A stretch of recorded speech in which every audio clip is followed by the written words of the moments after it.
When Garrett Hale found a woman abandoned at a muddy crossroads during the worst storm Wyoming had seen in a decade, he never imagined that saving her life would destroy everything he thought he knew about himself. What happens when a broken city woman and a hardened rancher are forced together by fate in the brutal frontier? This is their story, raw, complicated, and absolutely unforgettable. If you're watching from somewhere in this world, drop your city in the comments below so I can see how far this story travels. And stick around until the end. You won't believe where this goes. Hit that like button and let's begin. The storm hit without warning. One moment the sky was bruised purple, heavy and waiting. The next, it split open like something torn apart by angry hands. Rain didn't fall, it attacked. Horizontal sheets of water driven by wind that howled across the Wyoming prairie like a living thing with teeth. Garrett Hale should have been home an hour ago. Instead, he was fighting to keep his horse, Duke, moving forward through mud that sucked at every step.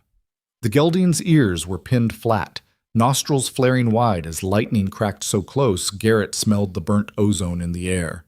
"Come on, boy," he muttered, leaning low against Duke's neck. "Just get us to the ridge." He'd spent the day in town, a wasted trip that left him with nothing but a lighter wallet and confirmation that frontier life never got easier, only familiar. The feed store had raised prices again. The bank had smiled while explaining why his loan extension was denied. And the new sheriff, some kid from Kansas who thought a badge made him important, had given Garrett a lecture about settling his bar tab. Garrett was 32 years old. He'd built his homestead from nothing, survived 3 brutal winters, lost more cattle to disease and drought than he cared to count, and still managed to keep his land when other men had given up and crawled back east. He didn't need lectures from boys who'd never felt real dirt under their fingernails. The rain intensified. Thunder rolled across the plain, a sound so deep it vibrated in his chest.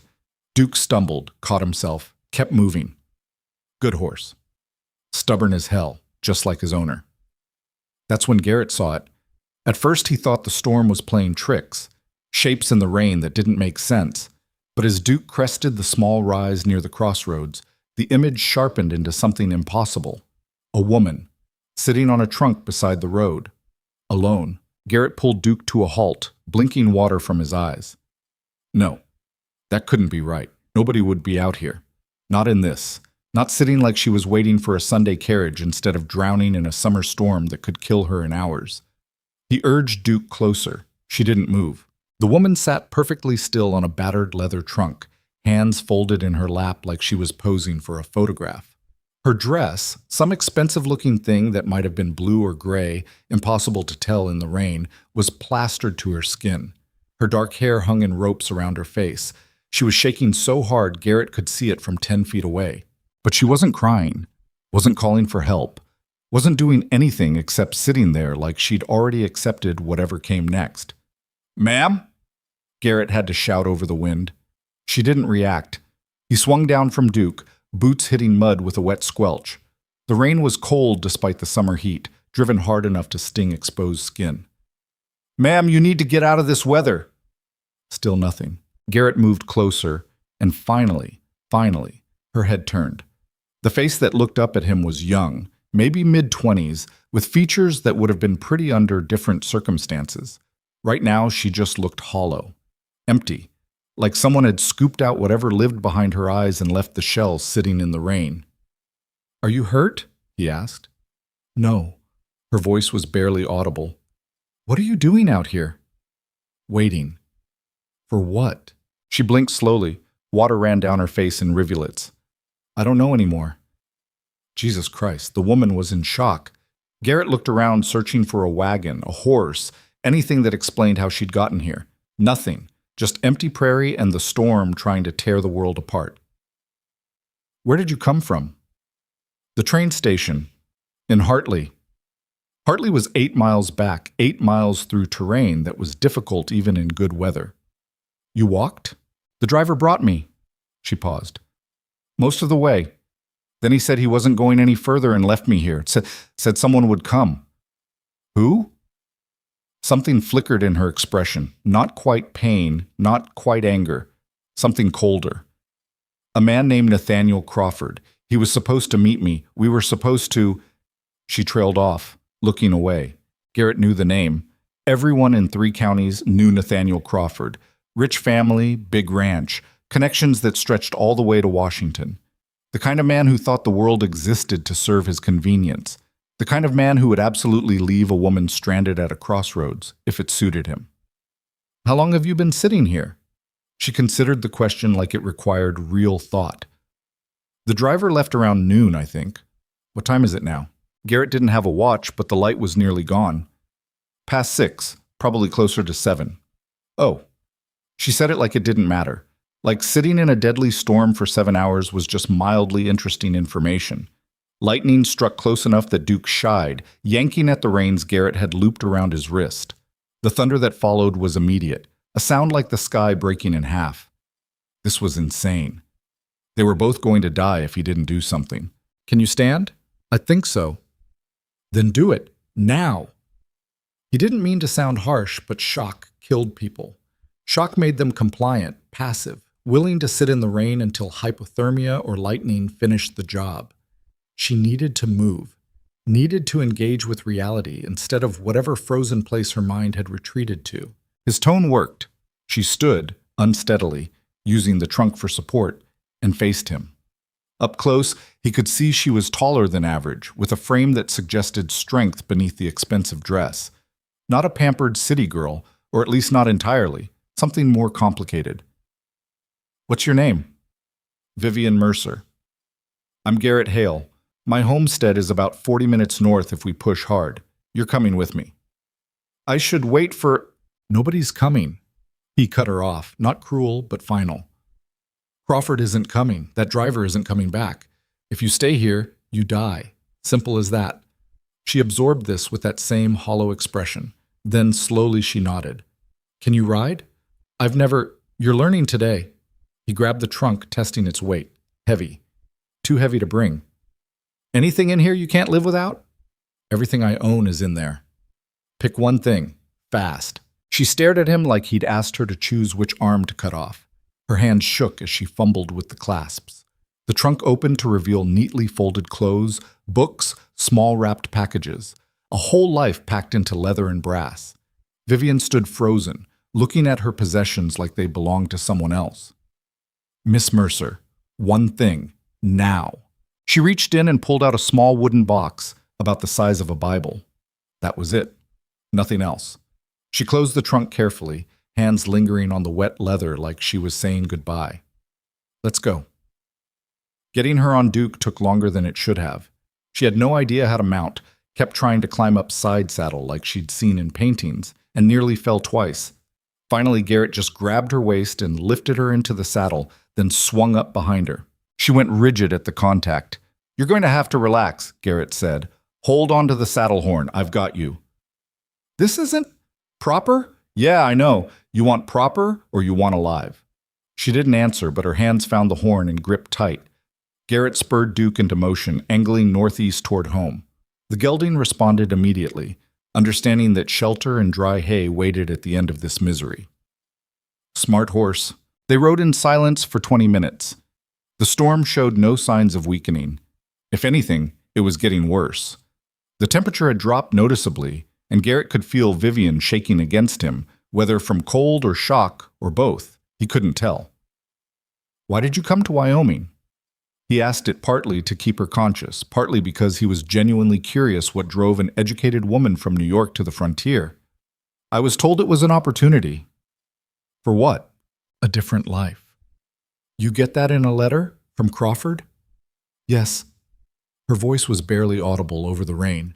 He wrote beautiful letters, described his ranch, the mountains, the endless sky, made it sound like paradise. "And you believed him?" "I wanted to." Garrett felt something twist in his chest. He recognized that particular brand of desperation. The need to believe in something better, even when reality kept proving you wrong. He'd felt it himself years ago, when he'd first come west thinking he could outrun his past. Turned out the past was patient. It didn't chase you. It just waited for you to stop moving. "How long did you correspond?" 6 months. Every week. She paused. "His last letter arrived 2 weeks ago. He said the wedding would be the day after I arrived. That everything was arranged. That I should bring my finest dress because he wanted to show me off to the whole territory. Did you? Did I what? Bring your finest dress? It's in the trunk. She said it flatly, along with everything else I thought I'd need for my new life. They crested a ridge and Garrett's homestead came into view below, a dark shape against darker landscape, barely visible through the rain. The main cabin, the barn, a couple of outbuildings that hadn't collapsed yet. Not much, but it was his. Duke smelled home and picked up the pace without prompting. "We're almost there," Garrett said. "You're going to be all right." Vivian didn't respond, but he felt her grip tighten on the saddle horn, and he chose to interpret that as hope.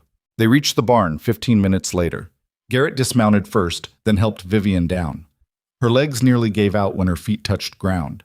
7 hours of sitting, followed by 40 minutes of riding, had done their damage. He caught her elbow, steadying her. "Can you walk?" "Yes." She was lying, but he appreciated the effort. He led Duke into the barn, Vivian following slowly. The interior was dark but dry, and the absence of wind felt like a physical relief. Garrett lit the lantern hanging by the door, and warm light pushed back the shadows. Duke went straight to his stall, ready to be done with the whole experience. Garrett unsaddled him quickly, wiped him down, made sure he had water and feed. The horse had earned it. Vivian stood near the door, still holding that wooden box, dripping water onto the packed dirt floor. She was staring at nothing again, that hollow look back in her eyes. "House is 50 feet that way." Garrett pointed. "Make a run for it or wait for me?" "Wait." "Smart." He finished with Duke, grabbed the lantern, and led her out into the storm again. 50 feet felt like 50 miles with the wind trying to knock them over and rain hammering down hard enough to hurt.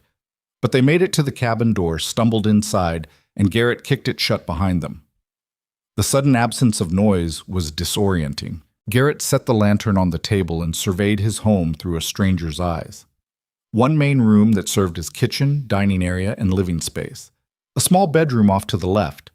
Everything rough-hewn and functional. Nothing fancy, nothing wasted. The kind of place built by a man who expected to die alone and didn't see the point in comfort.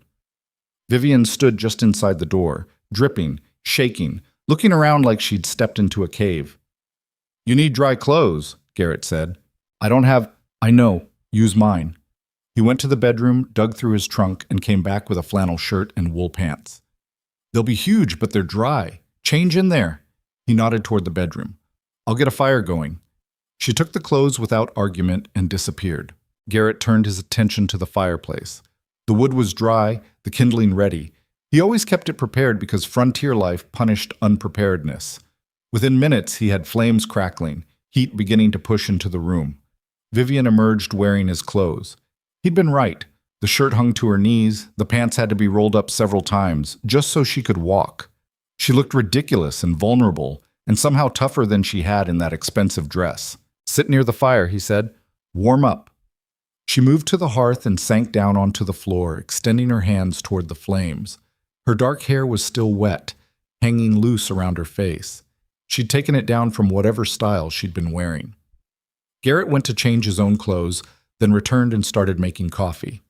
Not because either of them needed it, but because the familiar routine gave him something to do while trying to figure out what the hell happened next. "You have a nice home." Vivian's voice was quiet, but clearer now, like warmth was bringing her back to herself. Garrett almost laughed. "It's 4 walls and a roof that doesn't leak much. It's more than I have right now." "Fair point." He poured coffee into 2 tin cups and handed her one. She wrapped both hands around it, absorbing the heat. They sat in silence for a while, listening to the storm rage outside and the fire pop inside. Garrett found himself studying her in profile. The sharp intelligence in her eyes, even through exhaustion. The set of her jaw that suggested stubbornness. The way she held herself despite everything that had happened. "Why didn't you go back to the train station?" he asked finally. "And then what? Return to New York?" She shook her head. "There's nothing for me there." "Family?" "Dead. My parents died from influenza 2 years ago. I have a sister in Boston, but we—" She paused. "We haven't spoken in a long time." "Friends?" "The kind that disappear when you have no money and no prospects." She took a sip of coffee, made a face at how strong it was, but drank anyway. Coming west was supposed to be a fresh start, a chance to build something new. "With a man you'd never met." with a man who promised me a partnership, who said he wanted an educated wife, someone who could help manage a ranch, who could be more than just decoration. Her voice had an edge now. His letters made it sound like he respected intelligence, valued it even. And you needed to be valued. She looked at him sharply. Doesn't everyone?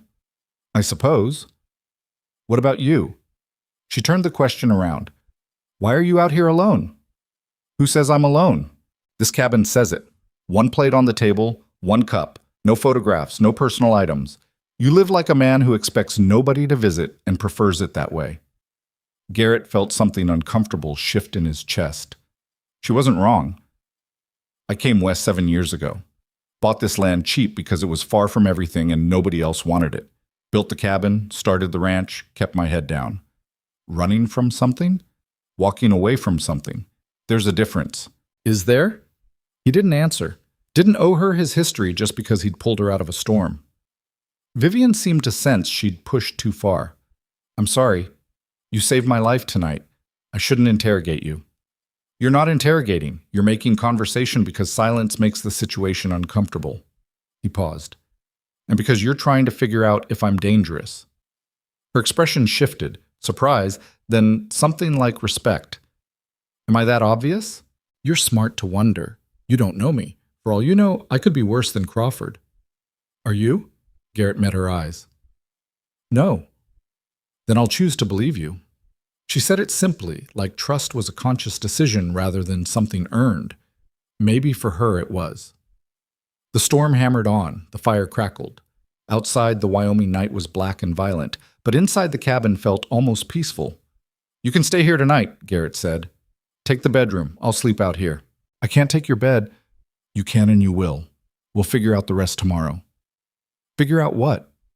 What you're going to do. Where you're going to go. How you're going to survive. Vivian stared into her coffee cup. I have $43 to my name. Everything else I owned is in that trunk beside the road. We'll get it tomorrow if the storm breaks. And then what? I arrive in some frontier town as a woman alone with no prospects, no family, and no husband. You know what that means? He did. A woman in her situation would be automatically suspect, either desperate enough to do anything for survival or morally corrupt enough to have ended up alone in the first place. Neither assumption would help her. You could wire your sister in Boston, he suggested, and beg her for train fare back east so I can spend the rest of my life being reminded of my failure? She shook her head. I'd rather take my chances here. Chances at what? I don't know yet. She looked at him, and for the first time he saw something other than shock or desperation in her expression. He saw determination. But I didn't travel 2,000 miles to give up after one day. Garrett found himself almost smiling. Almost. You're tougher than you look. I'd have to be. She stood, setting the empty coffee cup on the table. Thank you, Mr. Hale, for everything. Garrett. Garrett? She repeated it like she was testing the shape of his name. Thank you, Garrett. I'll repay you somehow. Get some sleep first. We'll talk in the morning. She nodded and moved toward the bedroom, then paused at the door. That thing you said earlier, about walking away versus running. I think you're right. There is a difference. What is it? When you run, you're always looking back. When you walk away, you're looking forward. She met his eyes. I'm trying to look forward, even if I don't know what I'm walking toward yet. Then she disappeared into the bedroom and closed the door softly. Garrett sat alone by the fire, listening to the storm and thinking about storms in general. The ones in the sky that killed crops and flooded rivers and left people stranded at crossroads, and the ones inside people, the kind that destroyed lives just as efficiently but left no visible damage. He'd spent 7 years trying to outrun his own storm. Built walls of isolation and hard work, convinced himself that wanting nothing meant risking nothing. Then a woman appeared out of the rain, hollow-eyed and abandoned, and something in Garrett's carefully constructed solitude cracked just enough to let light through. He didn't know what that meant yet, but he suspected his life had just gotten considerably more complicated. The storm broke sometime before dawn. Garrett woke to silence, the kind that felt loud after hours of thunder and wind. He'd slept poorly on the floor near the fireplace, his body reminding him he wasn't 20 anymore and roughing it had consequences. Gray light filtered through the windows. The fire had burned down to embers. Garrett stood, stretched, winced at the protest from his lower back, and went to assess the damage. Outside, the world looked washed clean. The rain had stopped, leaving behind mud and puddles that reflected the overcast sky. Garrett walked the property, checking for damage. A section of fence was down. Some shingles had blown off the barn roof. Nothing catastrophic, just the usual price of living where weather had teeth. When he returned to the cabin, Vivian was up. She'd started a fresh fire and was attempting to make coffee with the kind of careful attention that suggested she had no idea what she was doing, but refused to ask for help. "Morning," Garrett said. She turned, startled. In daylight, he could see her more clearly, younger than he'd first thought, with sharp features and eyes that missed nothing. The kind of intelligent face that would have made her intimidating in a New York drawing room. Out here, covered in mud and wearing his oversized clothes, she just looked determined. "I was trying to make coffee," she admitted. "I may have failed." Garrett checked her work. She'd used about twice as much ground coffee as necessary and not enough water. The result would be thick enough to chew. "Next time use less grounds," he said, dumping it out and starting over. "Coffee's expensive, no point wasting it." "I'll remember." They ate a simple breakfast: bread, some preserved meat, eggs from the chickens Garrett kept near the barn. Vivian ate like someone who'd forgotten food existed until it was in front of her. "We should get your trunk," Garrett said, "before someone else finds it." "Is that likely?" "Maybe. This is frontier territory. People take what they can get." They saddled Duke and rode back to the crossroads. The trunk was still there, wet but intact. Nobody had touched it during the night. Garrett loaded it onto Duke's back, secured it with rope, and they headed back. Vivian was quiet during the ride. He could feel tension in how she sat, like being near the place she'd been abandoned brought everything back. "You don't have to see him," Garrett said. "See who?" "Crawford. You don't owe him a conversation." "I know. But you're going to anyway." She was quiet for a long moment. "I need to understand why." "Why does there need to be a why? Some men are just bastards." "Maybe. But I need to hear him say it." She paused. "I need to look him in the eye and confirm that I wasn't wrong about what happened, that he really did leave me there to die." Garrett understood that. The need to face the thing that hurt you instead of letting it live in your imagination where it grew teeth and claws. "When?" "Soon. Before I lose my nerve." They reached the cabin and unloaded the trunk. Vivian opened it carefully, sorting through wet clothes and damaged belongings with the kind of methodical calm that meant she was barely holding it together. The wooden box she'd saved, the one she'd chosen over everything else, sat on the table between them. "What's in there?" Garrett asked. Vivian looked at it for a long moment, then she opened the lid. Inside were letters, dozens of them, neatly tied with ribbon. Crawford's letters, the ones that had promised her a future. She pulled one out at random and read aloud.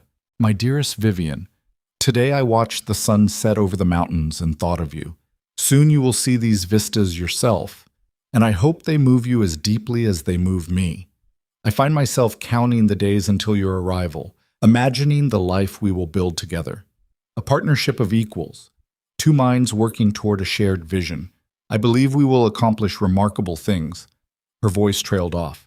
She folded the letter carefully and put it back. "Beautiful lies," she said quietly. "Maybe not lies when he wrote them."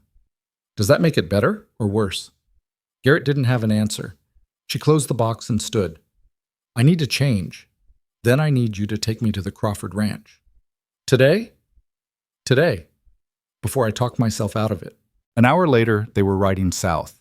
Vivian had changed into one of her own dresses, still damp, but better than Garrett's clothes.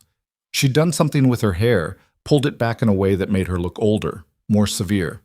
Battle armor, he realized. She was preparing for war. The Crawford Ranch was impossible to miss. It sprawled across a valley like a small town. Main house that looked more like a mansion, multiple barns, bunkhouses, corrals filled with horses. Money everywhere you looked. Garrett felt Vivian tense as they approached. A ranch hand met them at the gate. Young kid, probably 16, trying to look tough. "Help you?"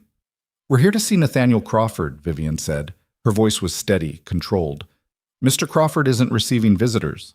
He'll see me. Tell him Vivian Mercer is here. The kid looked uncertain, but nodded and jogged toward the main house. They waited in silence. Garrett watched Vivian's face, saw her jaw tighten, saw her hands grip the saddle horn hard enough that her knuckles went white. "You don't have to do this," he said again. "Yes, I do." The kid came back. "Mr. Crawford will see you, in the study." They dismounted and followed him to the house. Inside was everything the cabin wasn't: polished wood, expensive furniture, paintings on the walls, the kind of wealth that announced itself loudly. Nathaniel Crawford waited in a room lined with books he'd probably never read. He was in his 40s, handsome in a soft way that came from never missing a meal or doing hard labor. When he saw Vivian, something flickered across his face. Not quite guilt, more like inconvenience. "Miss Mercer." He didn't stand. "I'm surprised to see you." "Are you?" It wasn't a question. "I sent a telegram to the train station in Hartley, explaining that circumstances had changed." "I never received it." "That's unfortunate." He said it like someone commenting on bad weather. "But surely the situation was clear when no one met you." Vivian stood very still. "I waited at the crossroads for 7 hours, in a storm, believing you would come." "That seems unwise." Garrett felt rage flash through him, hot and immediate. The casual cruelty of it, the absolute lack of concern for whether this woman lived or died. He started to move forward, but Vivian's hand shot out, stopping him. "Why?" she asked Crawford. "Why what?" "Why spend 6 months writing letters? Why ask me to upend my entire life and travel across the country? Why promise a partnership if you never intended to honor it?" Crawford sighed like she was being difficult. "When I began our correspondence, I was sincere. But circumstances changed. My family made it clear that my marriage needed to serve certain purposes. Political connections. Social advancement. You're an educated woman, Miss Mercer, which I admired. But you bring no status, no family connections, no dowry of significance. So you traded me for a senator's daughter. I made a practical decision. Surely you understand practical decisions." Vivian absorbed this. Garrett watched emotions chase across her face: pain, anger, disbelief. But when she spoke, her voice was ice. "I understand that you are a coward. I understand that your word means nothing. And I understand that I had a remarkably lucky escape." Crawford's expression hardened. "You're disappointed. I sympathize. But you'll recover. Women always do." "Tell me something," Vivian said. "Did it ever occur to you that I might not survive being abandoned in the wilderness?" "You clearly did survive. Because a stranger showed more decency in 5 minutes than you showed in 6 months." She stepped closer. "You left me to die, Mr. Crawford. You knew there was a storm coming. You knew I had nowhere to go, and you simply didn't care. That's dramatic." "It's the truth." Her voice cut through his. "You condemn me to death as casually as you'd discard a broken tool. Because that's all I was to you. A tool that stopped being useful." Crawford stood now, anger replacing his casual dismissal. "You came to my home. I've explained the situation. I owe you nothing more." "You're right." Vivian turned toward the door. "You owe me nothing, and I owe you even less." She walked out with her spine straight and her head high. Garrett followed, resisting the urge to put his fist through Crawford's face. Outside, Vivian made it to the horses before her composure cracked. She leaned against Duke, breathing hard, shaking. "That bastard," she whispered. "That absolute bastard." "Yeah." He didn't even apologize. Didn't even pretend to feel bad. Men like that don't apologize. They don't see other people as real enough to apologize to. Vivian looked up at him, eyes bright with unshed tears. "Is everyone in Wyoming like him?" "No." Garrett said it firmly. "Most people out here are too busy surviving to be that cruel." She nodded, pulling herself together through visible effort. "Take me home." The word hit Garrett harder than expected. Home. She'd meant his cabin. She'd called it home without thinking. They rode back in silence. The afternoon sun was warm, drying the mud, making the prairie steam. By the time they reached the cabin, some of the tension had left Vivian's shoulders. She dismounted and stood looking at the simple structure. Rough wood, small windows, a home built for function, not beauty. "I'm staying," she said suddenly. What? Here, I'm staying here if you'll let me. Garrett stared at her. Vivian, I can work. I can cook, clean, help with the animals. I can learn anything I don't know. And I won't be a burden. I promise you that. It's not about being a burden. Then what is it about? She faced him. You said yourself that being a woman alone in town would destroy my reputation. But staying here, working as your housekeeper or ranch hand or whatever we call it, that could work, temporarily, until I figure out my next move. People will talk. People will talk anyway. At least this way I'll have a roof over my head while they do it. Garrett felt like he was standing at a cliff edge. One more step and everything changed. His carefully maintained isolation, his simple, solitary life, all of it would disappear the moment he said yes. But he looked at Vivian, strong despite being broken, determined despite being abandoned, and he couldn't say no. Temporary, he said finally, until you figure out what's next. Temporary, she agreed. Neither of them believed it. The first week was awkward. They moved around each other carefully, establishing routines and boundaries. Vivian took over cooking and cleaning with an efficiency that suggested she'd understated her domestic skills. She organized his chaotic supplies, mended clothes he'd been meaning to fix for months, and somehow made the cabin feel less like a cave and more like a home. In return, Garrett taught her the basics of ranch work: how to feed chickens without spooking them, how to check fence lines for damage, how to read weather signs and know when a storm was building. She learned fast, faster than he expected. You've done this before, Mutt, he said one morning, watching her handle the chickens like she'd been raised on a farm. My grandparents had a small farm outside Albany. I spent summers there as a child. She smiled at the memory. My mother hated it, said I came back every year more wild than before. And you loved it. More than anything. So why New York? The smile faded. Because my mother died and my father needed me. Because society had expectations. Because being wild doesn't pay the bills or provide security. She paused. Until it turns out security was an illusion anyway. By the second week, the awkwardness had mostly faded. They fell into patterns that felt natural, Garrett working the land while Vivian managed the homestead, both of them exhausted by evening but satisfied in a way that came from honest work. By the third week, Garrett realized he'd stopped thinking of her presence as temporary. She was just there, part of the rhythm of his days. He'd catch himself listening for her voice, looking forward to evening meals where they'd talk about nothing important while the daylight faded. It scared him how quickly she'd become necessary. One evening, Vivian brought up Crawford again. Do you think he's told people what happened? Probably not. Men like that don't advertise their failures. I'm the failure in his version. Then his version is wrong. She looked at him across the dinner table. You're very certain about that. I am. You're the one who showed up. You're the one who had the courage to travel 2,000 miles for a promise. He's the one who broke his word and abandoned you. Garrett paused. You're not the failure, Vivian. You're the one who survived his cruelty. Her eyes went bright again, but she blinked it back. Thank you. It's just the truth. Maybe. But thank you for saying it anyway. The fourth week brought their first real test.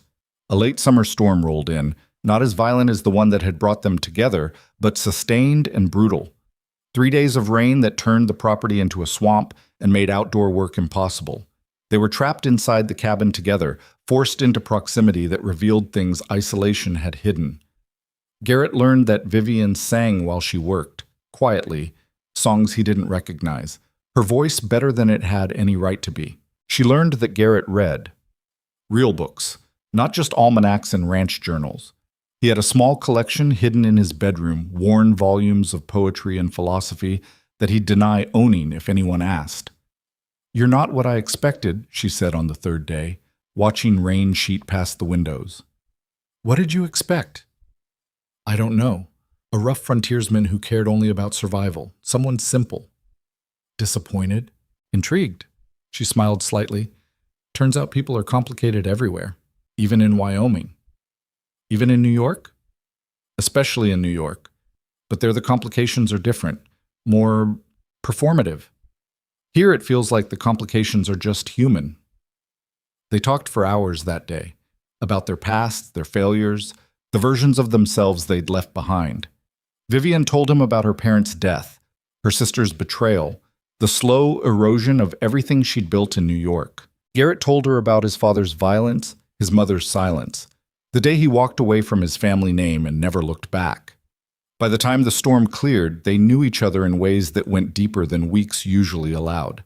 And Garrett realized, with something close to panic, that he was falling for her. Not the dramatic, sudden fall of romantic stories, but something slower, more inevitable, like erosion, like water wearing down stone.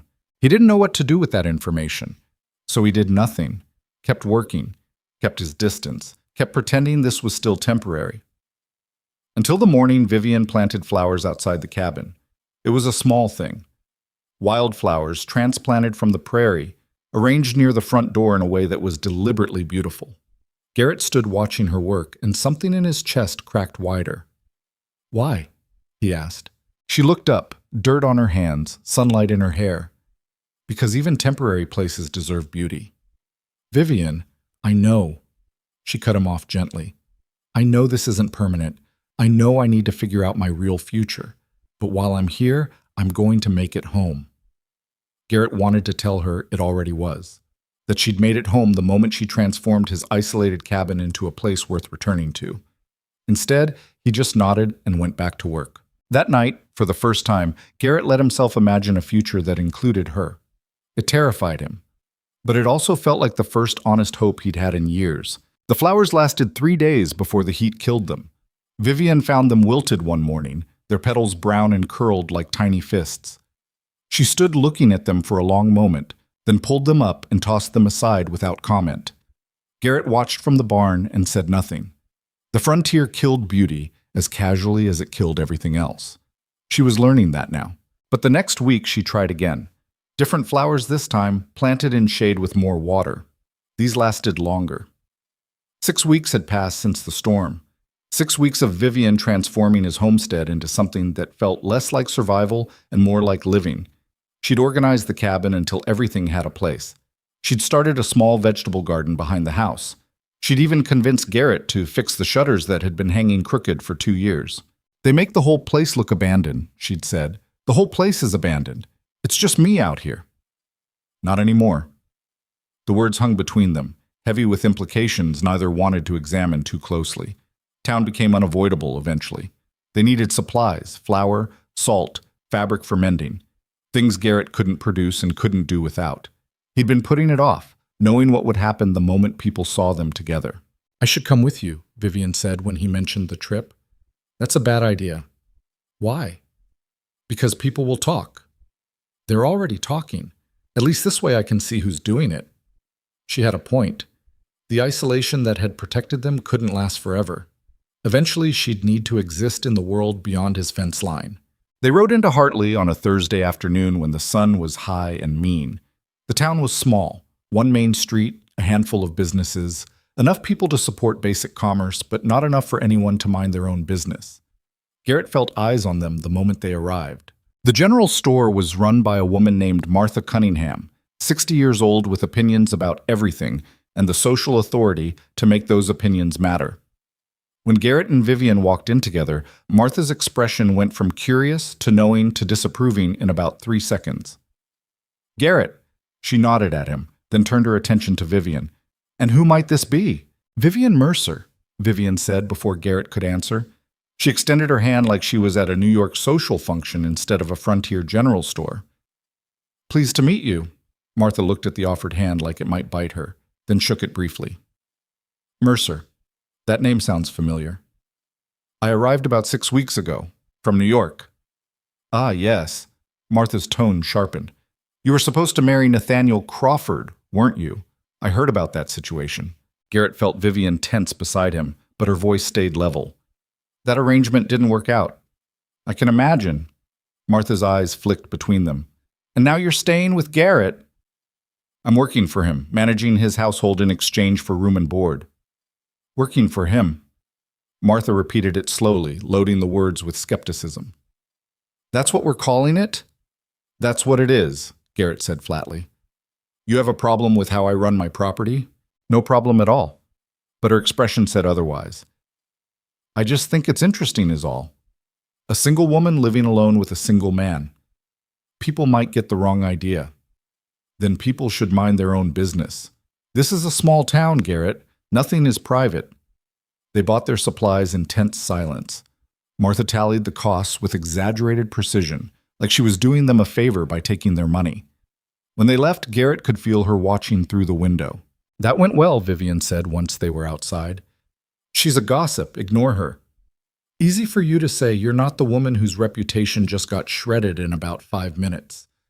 Garrett loaded the supplies onto the wagon. "Your reputation was already damaged when Crawford abandoned you. Living with me doesn't make it worse. Doesn't make it better either." They were halfway to the wagon when a man stepped into their path. Young, well-dressed, with the kind of confidence that came from never being told no. Garrett recognized him immediately. Thomas Crawford, Nathaniel's younger brother. "Miss Mercer." Thomas smiled, but it didn't reach his eyes. What a pleasant surprise. Vivian's expression went carefully neutral. "Mr. Crawford, I heard you were still in the area, living with—" He looked at Garrett. "I'm sorry. I don't believe we've met." "Garrett Hale." "Ah, yes. The hermit rancher. My brother mentioned you." Thomas turned back to Vivian.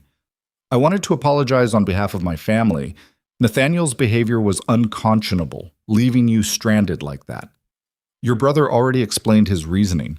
Still, it wasn't gentlemanly." He paused, like he was considering something. "If you find yourself in need of alternative arrangements, I'd be happy to help. My family has connections in town. We could find you suitable employment, perhaps as a teacher or—" "I have employment," Vivian said. Thomas glanced at Garrett, then back to her. "Do you? How fortunate."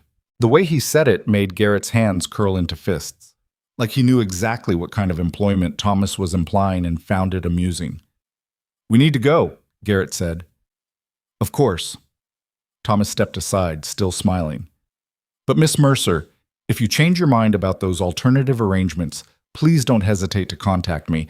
I'd hate to see someone of your obvious refinement trapped in a difficult situation." Vivian's jaw tightened. "I'm not trapped, if you say so." They climbed onto the wagon and left. Garrett could feel Thomas watching them go, could imagine him already spreading his version of events to anyone who would listen. "I shouldn't have come," Vivian said quietly. "You had every right to come." "That doesn't matter. Now, everyone knows I'm living with you, unmarried, unchaperoned. In a week, the whole territory will think I'm your mistress." Garrett didn't have a good response to that, because she was probably right. They rode in silence for a while. The afternoon heat pressed down like something solid. In the distance, thunder rumbled, another storm building, though still hours away. "Maybe Thomas Crawford is right," Vivian said finally. "Maybe I should look for different arrangements." "You want to work for that family? After what they did to you?" "I want to survive with some shred of dignity intact. Working as their charity case won't give you dignity. Neither will being known as your whore." The word hit like a slap. Garrett pulled the wagon to a stop and turned to face her. "Is that what you think people will say?" "It's what they're already saying. You heard Martha." "I don't give a damn what Martha says." "Well, I do." Her voice rose, frustration breaking through. "You've lived out here for 7 years. You've built walls so thick nothing gets through. You don't care what people think because you don't need anyone. But I do. I need to exist in society. I need to be able to walk into town without people whispering. I need a future that doesn't involve being pitied or scorned." "So what are you suggesting?" She looked away. "I don't know. I just know this isn't sustainable." The storm rumbled closer. Garrett could smell rain on the wind. "When I found you at that crossroads," he said slowly, "you were ready to die. You'd given up. But you survived. You came back stronger than before. Don't let a gossip like Martha Cunningham undo that. It's not about Martha. It's about reality. I can't live in limbo forever." "Then stop living in limbo." "What does that mean?" Garrett didn't answer, because the words forming in his head were dangerous, the kind that changed everything and couldn't be taken back. "Marry me."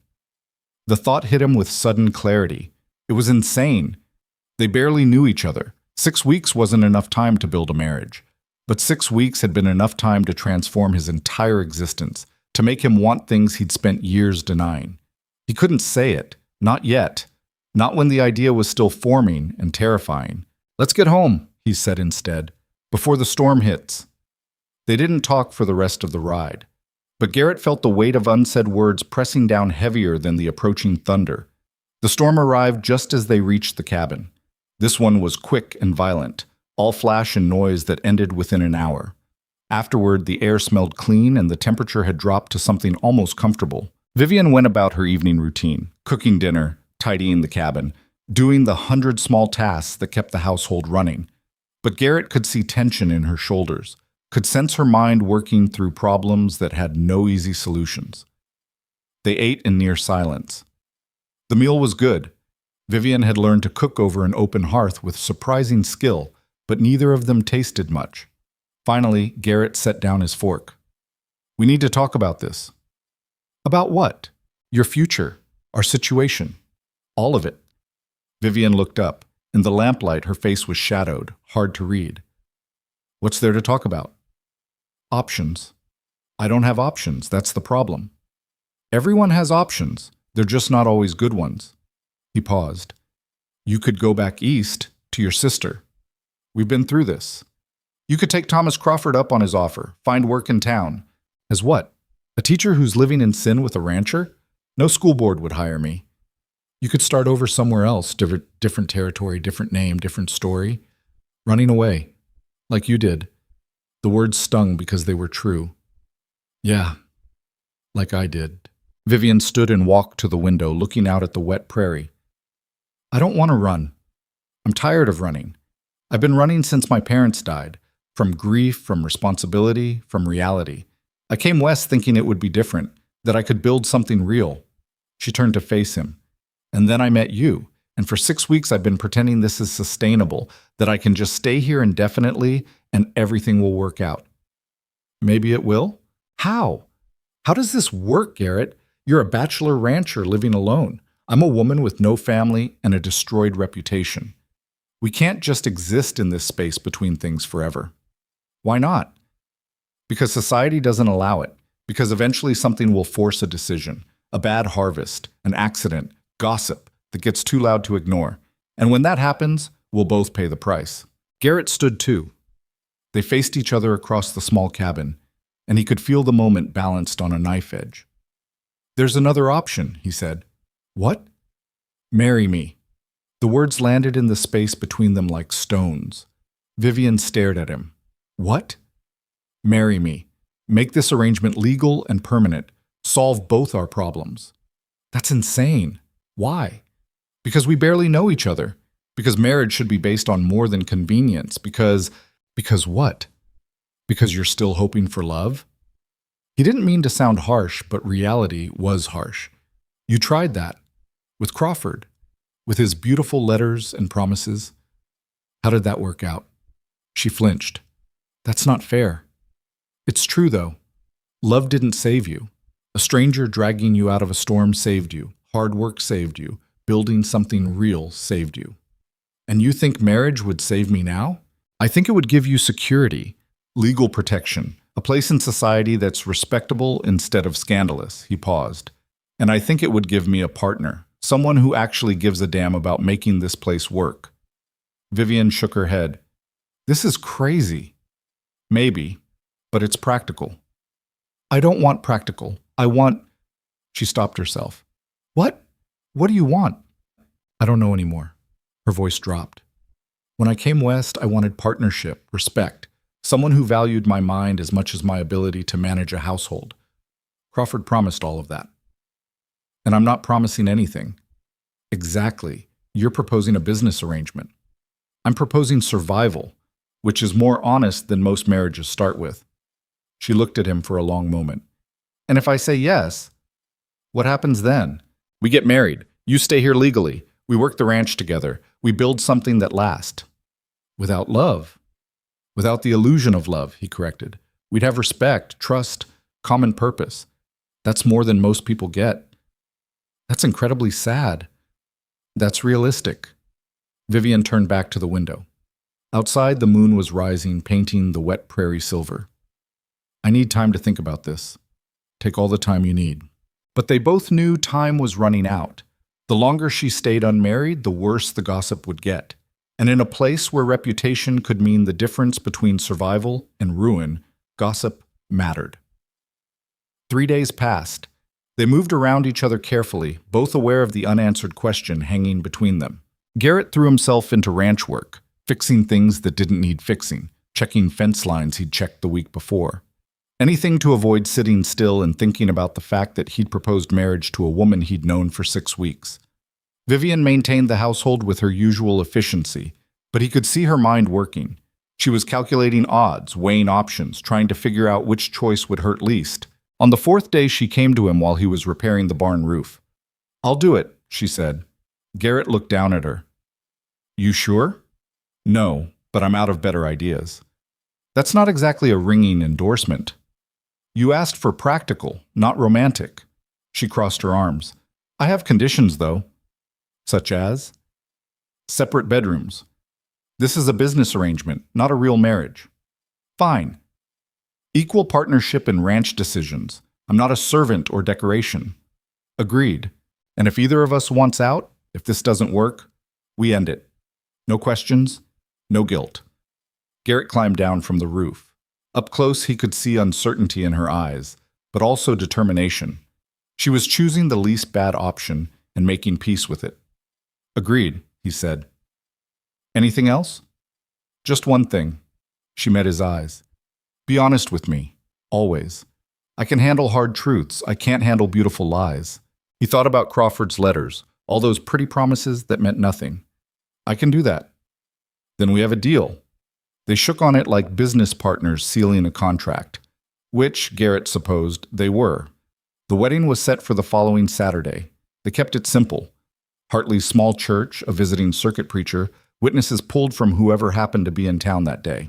Garrett wore his only suit, a black wool thing he'd bought years ago and never had occasion to wear. It didn't fit quite right anymore, too tight across the shoulders from years of ranch work. Vivian wore a dress from her trunk. Not the finest one she'd mentioned before, but something simple and elegant in dark blue. She'd done something with her hair that made her look older, more serious. They looked like strangers playing dress-up. The church was mostly empty. Martha Cunningham sat in the front row with her husband, watching with an expression that suggested she was waiting for disaster. A few other townspeople had shown up, more out of curiosity than support. The preacher was an old man who'd seen enough frontier marriages to recognize this one for what it was. He kept the ceremony short and functional, skipping the flowery language about love and devotion. "Do you, Garrett Hale, take this woman as your lawful wife?" "I do." "Do you, Vivian Mercer, take this man as your lawful husband?" Vivian hesitated, just for a second, long enough that Garrett felt something cold settle in his chest. Then she said, "I do." "Then by the authority vested in me, I pronounce you husband and wife."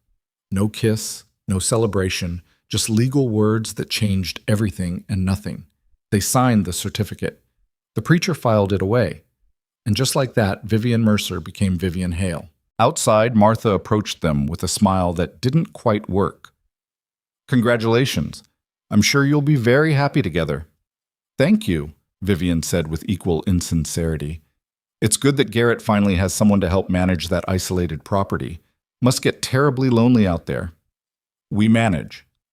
"Still, marriage is about more than just managing, isn't it? It's about companionship, love, building a family." Garrett saw Vivian's jaw tighten. "We're building what works for us." "Of course, dear. I'm just saying, well, people will talk regardless, but at least now they can't question the legality of your arrangement." "How generous of them," Vivian said dryly. They escaped before Martha could offer more wisdom. The ride back to the ranch was quiet. When they arrived, nothing had changed. Same cabin, same barn, same endless prairie stretching to the horizon. Except everything had changed. Vivian went to her room, the bedroom Garrett had vacated weeks ago, and closed the door. He stood in the main room still wearing his too-tight suit and wondered what the hell he'd just done. They'd solved the practical problem. Vivian was now a respectable married woman instead of a scandalous house guest. The gossip would die down. Society would accept her. But standing alone in his cabin on his wedding night, Garrett felt more isolated than he had in 7 years of actual solitude. He changed out of the suit and went to check on the horses. because horses didn't require him to figure out complicated human emotions. When he came back an hour later, Vivian was making dinner like it was any other evening. She'd changed into work clothes. Her hair was down. Nothing about her suggested she'd just gotten married. "You hungry?" she asked. "Yeah." They ate in silence. The food was good. Everything was fine, perfectly, carefully, deliberately fine. "This is strange," Vivian said finally. "Which part?" "All of it. Being married. To you. To anyone." She paused. "This morning I was Vivian Mercer. Tonight I'm Vivian Hale. But I don't feel different." "Did you expect to?" "I don't know. Maybe." She looked at her wedding ring, a simple gold band Garrett had purchased that morning. Crawford talked about marriage like it was transformative, like saying vows would change everything. And what did you learn? That words don't change anything, actions do. Garrett turned that over in his mind. "You're right. So what now?" "Now we keep working, keep building, keep proving that this arrangement makes sense." "To who?" "To everyone who thinks we're making a mistake." Vivian smiled slightly. "That's a lot of people." "Then we have our work cut out for us." They fell back into their routines, but something had shifted. The careful distance they'd maintained became harder to navigate. They were married now, which meant different social rules, different expectations. When they went to town the next week, people treated Vivian differently. Not warmly, this was still frontier society with all its judgment, but with grudging respect. Mrs. Hale had legitimacy that Miss Mercer never did. Vivian learned to ignore the whispers and knowing looks. She held her head high, paid for supplies with Garrett's money like she had every right to, and refused to apologize for existing. Garrett watched her adapt and felt something like pride. The ranch work intensified as summer faded toward fall. They had to prepare for winter, cutting hay, preserving food, reinforcing buildings against snow and wind. Vivian worked beside him through all of it, learning skills she'd never needed in New York. She learned to split wood without destroying her hands, learned to identify sick chickens before they infected the flock, learned to read the sky for storms and the land for water. "You're getting good at this," Garrett said one afternoon, watching her expertly mend a section of fence. "I had a good teacher." "I didn't teach you half of what you know." "No. Necessity taught me the rest." They worked well together. That was the surprising part. They'd fallen into a partnership that felt natural despite its artificial origins. Garrett made decisions about livestock and land management. Vivian handled finances and supplies. They consulted each other on major choices and trusted each other's judgment on small ones. It worked. But at night, when they retreated to separate rooms, Garrett lay awake wondering if practical success was enough. If building something functional meant they'd built something real. He didn't have answers. 2 months after the wedding, the first real test came. Garrett was working on the barn roof again. Different section, same basic repair, when his foot slipped on wet shingles. He fell 12 feet and landed badly. His leg twisted under him at an angle that made Vivian scream when she came running. The pain was immediate and absolute, white-hot agony that made the world disappear into a single point of suffering. "Don't move," Vivian said. She was kneeling beside him, hands hovering like she wanted to help, but didn't know how. "My leg's broken." He could barely get the words out. "I'll get help." "No time. Town's 2 hours away. We need to set it here." "I don't know how—" "Yes, you do." He gripped her hand hard. "You've read medical books. You're smart enough to figure it out, and I trust you." Fear flashed across her face, but she nodded. "Tell me what to do." He talked her through it. How to cut away his pant leg. How to feel for the break and determine if the bone had pierced skin. How to pull and align while he tried not to scream. It was brutal. The pain made him vomit twice. But Vivian's hand stayed steady, her voice calm even when tears ran down her face. "Almost done," she kept saying. "You're doing great. Just hold on." She splinted the leg using boards from the fence and strips torn from her apron. Then she got him inside, half carrying, half dragging him across the yard, and onto the bed. He passed out sometime during that process. When he woke, it was dark. His leg throbbed with every heartbeat, but the sharp agony had dulled to something survivable. Vivian sat in a chair beside the bed, watching him. "How long?" he managed. 4 hours. I wasn't sure if you'd wake up. Hard to kill. Apparently, she leaned forward. The leg's set, but you need a real doctor to check it. I'll ride to town tomorrow. You can't leave the ranch unattended. I can't leave you with a broken leg and no medical care. They argued about it for another hour before compromising. She'd go to town the next day, bring back the doctor, and they'd figure out next steps from there. The doctor came, a tired man named Harrison, who'd seen enough frontier accidents to be unsurprised, and confirmed that Vivian had set the bone correctly. You'll need to stay off it for at least 6 weeks, he told Garrett. Maybe longer. No weight, no walking, no nothing. That's not possible. Then you'll have a permanent limp. Your choice. Garrett looked at Vivian. 6 weeks of being useless while winter approached. 6 weeks of her handling everything alone. We'll manage, she said before he could argue. And somehow, she did. Vivian took over the ranch completely. She fed animals, checked fence lines, hauled water, chopped wood. She did the work of 2 people and made it look almost easy. Garrett watched from the cabin, frustrated and useless, while his wife proved she was stronger than anyone had given her credit for. You don't have to do this alone, he said one evening. Hire someone from town. With what money? We have some saved, which we need for winter supplies. I'm not spending it on labor I can provide myself. You're exhausted. I'm fine. But she wasn't fine. He could see it in how slowly she moved in the mornings, how her hands shook when she thought he wasn't looking, how she fell asleep over dinner more than once. She was destroying herself keeping the ranch running, and there was nothing Garrett could do except heal faster.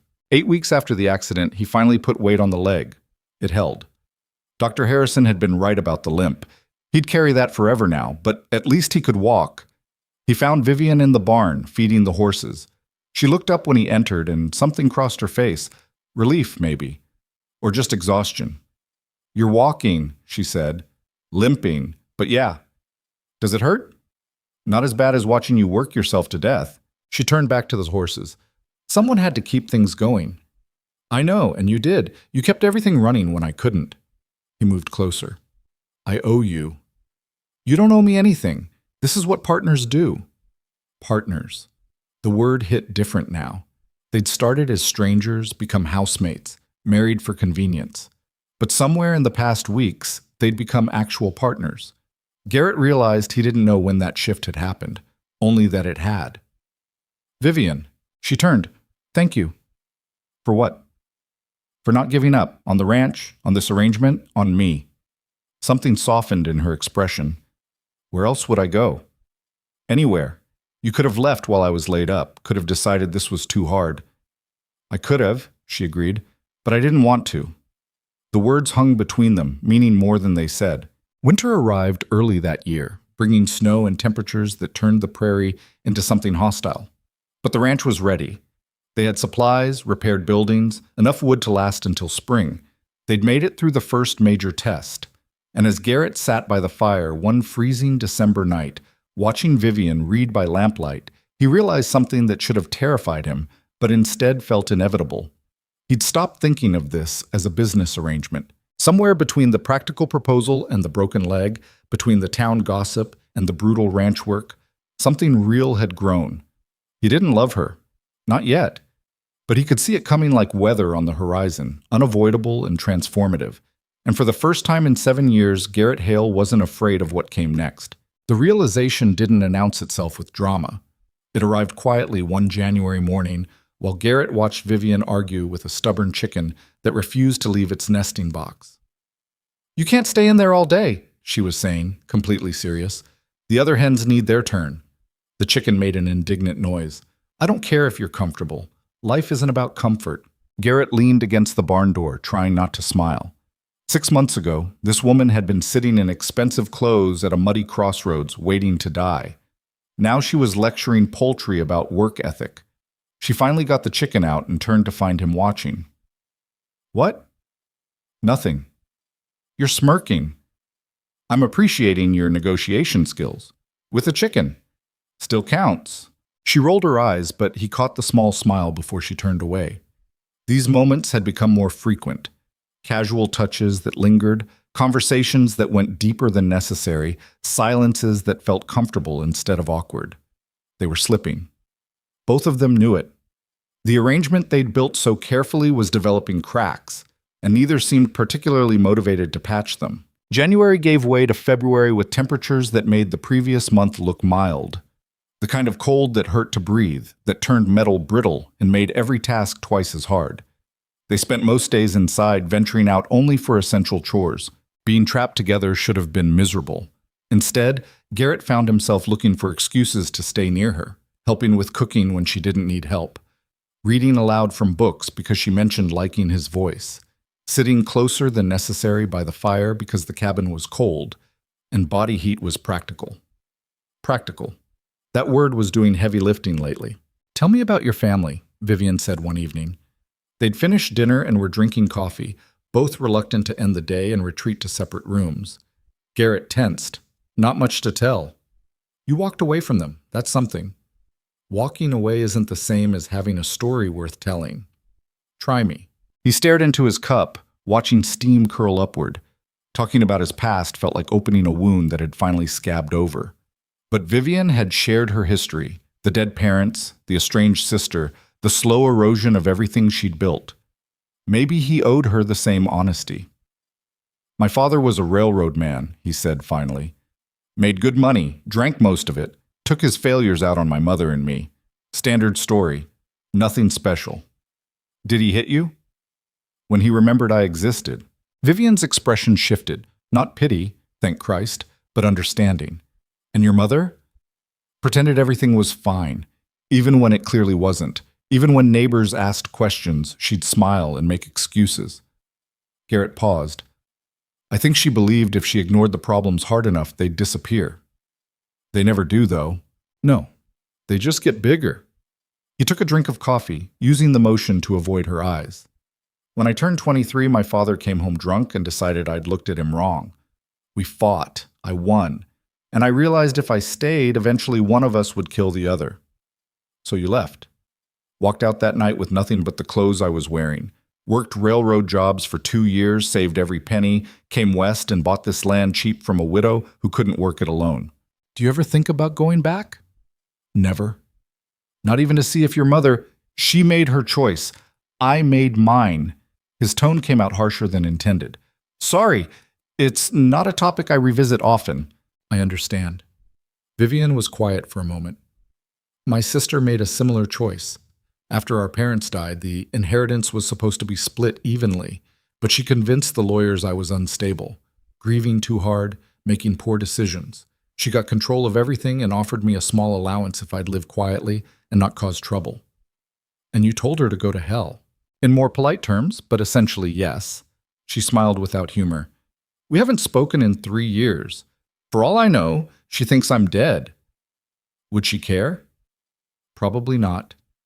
They sat with that shared understanding, the particular loneliness of being abandoned by blood family. It should have been depressing, but instead Garrett felt closer to her than ever. "We're a pair," he said, "broken pieces trying to build something functional." "Is it working?" She looked at him directly. "I think so. Are we still pretending this is just a business arrangement?" The question landed like a stone in still water, ripples spreading outward into everything they'd been avoiding. "I don't know what we're doing," Garrett admitted. "Neither do I. But it doesn't feel like business anymore." "What does it feel like?" Vivian opened her mouth, closed it, tried again. "Like maybe we accidentally built something real while we were trying to build something practical. And that scares you. Terrifies me. Because real things can hurt you. Business arrangements are safe." Garrett knew he should agree. Should pull back into the comfortable distance they'd maintained since the wedding. Instead, he heard himself say, "Maybe safe isn't what we need." "Then what do we need?" He didn't have an answer that wouldn't change everything, so he said nothing. But the question hung between them for the rest of the night. March brought the first hints of thaw. Snow melted into mud. The wind lost some of its bite, and life started showing signs of returning to the frozen prairie. Garrett's leg had healed enough that the limp barely registered anymore, and the ranch had survived winter intact. They'd done it, made it through the hardest season with the partnership not just surviving, but stronger. The success should have felt like victory. Instead, Garrett felt restless in a way he couldn't name. "We should expand," Vivian said one morning over breakfast. Expand what? The ranch. We have enough saved now. We could buy more cattle, increase the herd, maybe add sheep. There's good money in wool. Garrett considered this. She was right about the finances. They'd been careful, and Vivian's management of their accounts had revealed profits he hadn't known existed. That's ambitious. You have a problem with ambition? No. Just surprised to hear it from someone who called this temporary 6 months ago. She met his eyes. Maybe I changed my mind about temporary. Maybe? Definitely. I changed my mind definitely. She stood, started clearing dishes. Unless you want me to leave. I don't? Then we're expanding.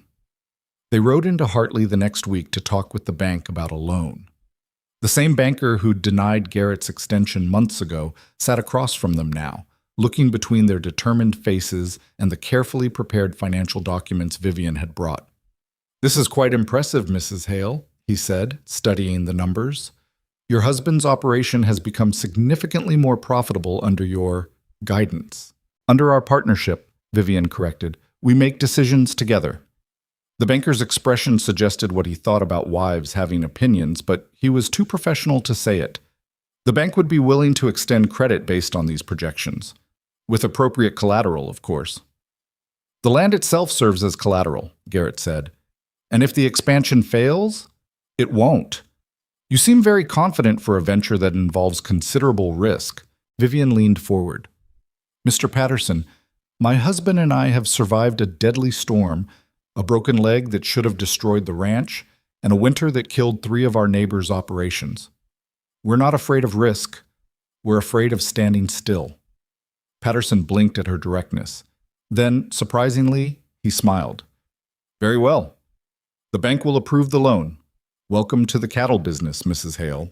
They left with financing and a timeline. By summer, they'd double their herd. By fall, they'd be one of the larger operations in the territory. "That was well done," Garrett said as they rode home. "Which part?"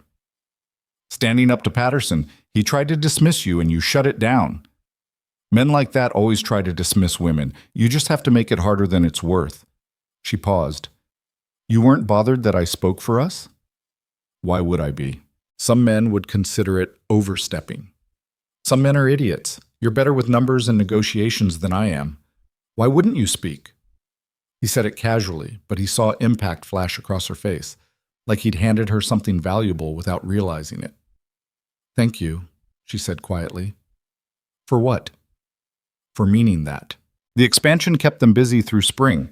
They purchased cattle from 3 different ranchers, negotiated prices that made Vivian gleeful and the sellers grumpy, and transported everything back to their land. The work was brutal, long days of moving livestock, repairing fences to accommodate larger numbers, setting up new grazing rotations. But they were building something, growing something, and every successful day felt like proof that their gamble had been worth it. One afternoon in May, they were working together to move a particularly stubborn bull when Thomas Crawford appeared on horseback at their property line. "Hale," he called out. "Might I have a word?" Garrett's jaw tightened. He'd successfully avoided the Crawford family for months and preferred to keep it that way. But Vivian was already walking toward the fence, so he followed. "Mr. Crawford," she said coolly. "Mrs. Hale, you're looking well. Ranch life clearly agrees with you. Was there something you wanted?" Thomas smiled that same knowing smile Garrett wanted to punch off his face. "I came to make an offer, actually. My family is interested in purchasing your land." Garrett laughed. "Not for sale." "You haven't heard the price yet." "Doesn't matter. We're not interested. I'm authorized to offer considerably above market value, enough that you could buy a larger property elsewhere, with money left over." "Why would your family want this land?" Vivian asked. "It's small, remote, and until recently, barely profitable." "Expansion plans of our own, and we prefer to buy out neighbors before they become competitors." Thomas looked directly at Garrett. "I'm being generous here. Take the offer while it's available." "The answer is no." "You should discuss it with your wife before making hasty decisions." "I agree with my husband," Vivian said. "We're not selling." "That's short-sighted. You're one bad season away from losing everything anyway." Garrett felt anger spike hot and immediate. "Get off my property." "Our property," Vivian corrected softly. She turned to Thomas. Tell your family we're not interested in selling now or ever. And if they send you back with threats disguised as offers, my husband won't be so polite next time." Thomas's smile finally faded. "You're making a mistake." "Maybe, but it's our mistake to make." He rode off without another word. Garrett watched until he disappeared over the ridge, then turned to Vivian. "You didn't have to back me up like that." "Why wouldn't I? This is our land, our work. No one gets to intimidate us off it." "The Crawfords have resources we don't. If they want this property, they'll find ways to make our lives difficult." "Let them try." Her expression was fierce. "I didn't survive being abandoned and nearly dying just to give up the first time someone wealthy waves money at me." Garrett felt something shift in his chest. Pride, maybe. Or recognition that the frightened woman from the crossroads had become someone formidable. "What?" Vivian asked, catching his expression. "Nothing. Just thinking you've changed since that first night." "So have you." "How?" "You smile now, sometimes. It's subtle, but it's there." She was right. He hadn't realized it, but the constant weight he'd carried for years felt lighter. Like somewhere in building a partnership, he'd accidentally built a life worth living. The Crawford visit gnawed at Garrett over the following weeks. He didn't trust Thomas's casual delivery or the family's sudden interest. People like that didn't make generous offers out of kindness. He started paying closer attention to property lines, checking for signs of encroachment or sabotage. Nothing appeared wrong, but the unease persisted. "You're worrying," Vivian observed one evening. "I'm being cautious." "About what?" "Thomas made an offer. We declined. That's the end of it." "Maybe. Or maybe you're looking for problems because things are going well and you don't trust good fortune." That stung because it was accurate. "Can you blame me?" "No, but I can remind you that we've earned this. The ranch is doing well because we work hard and make smart decisions, not because of luck. And if the Crawfords decide to push back, then we push harder." Her confidence should have been reassuring. Instead, it made Garrett more nervous. Vivian had never dealt with people like the Crawfords, the kind who viewed other people's success as personal insults requiring correction. He was proven right 3 weeks later. Garrett rode out to check the northern fence line and found an entire section destroyed. Not weather damage. Someone had deliberately cut the wire and scattered posts. About 20 head of cattle had wandered through onto Crawford land. His blood went cold. By the time he rode back to get Vivian, his mind was working through scenarios, all of them bad. "They sabotaged our fence, and now they have our cattle," Vivian said, reading the situation immediately. "That's one interpretation. What's the other?" "That our cattle wandered onto their land through a fence that coincidentally failed, and now we have to pay trespass fees or forfeit the animals." Vivian's expression went hard. "That's theft. That's legal gray area, and the Crawfords are good at exploiting gray areas. So what do? We go get our cattle back. And if they won't give them up, then things get complicated." They rode to the Crawford ranch together, Garrett acutely aware that bringing Vivian might be a mistake. But leaving her behind felt worse, like he was protecting her from battles that affected them both equally. Nathaniel Crawford himself met them this time. Older than Thomas, with the same soft handsomeness but more authority. This was the man who'd written those letters, who'd promised Vivian a future and then discarded her without a second thought. Garrett felt Vivian go rigid beside him. "Mr. and Mrs. Hale," Nathaniel said smoothly. "To what do I owe this visit?" "You have our cattle," Garrett said flatly. "Ah, yes, about that.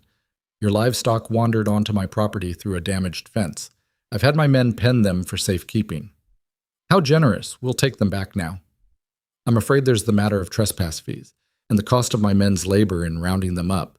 Shall we say $200? It was an outrageous amount, 3 times what the cattle were worth. "That's robbery," Vivian said. Nathaniel's attention shifted to her for the first time. His expression didn't change, but something flickered behind his eyes. "Mrs. Hale, you're looking well. Marriage clearly suits you better than I expected." "Don't speak to her," Garrett said. "I'm simply making an observation. When last we met, she was considerably more distressed." Vivian's hands were shaking, but her voice stayed level. "When last we met, you explained that I lacked sufficient status to be worth keeping promises to. Has your position on that changed?" "Not particularly, though I must admit, marrying a small-time rancher, was a creative solution to your predicament. Creative or not, it's my life now, and you have our cattle, which I'm happy to return for appropriate compensation. The fence was sabotaged, Garrett said. We both know it. That's a serious accusation. Do you have proof? I have wire that was cut deliberately. Or that failed due to poor maintenance.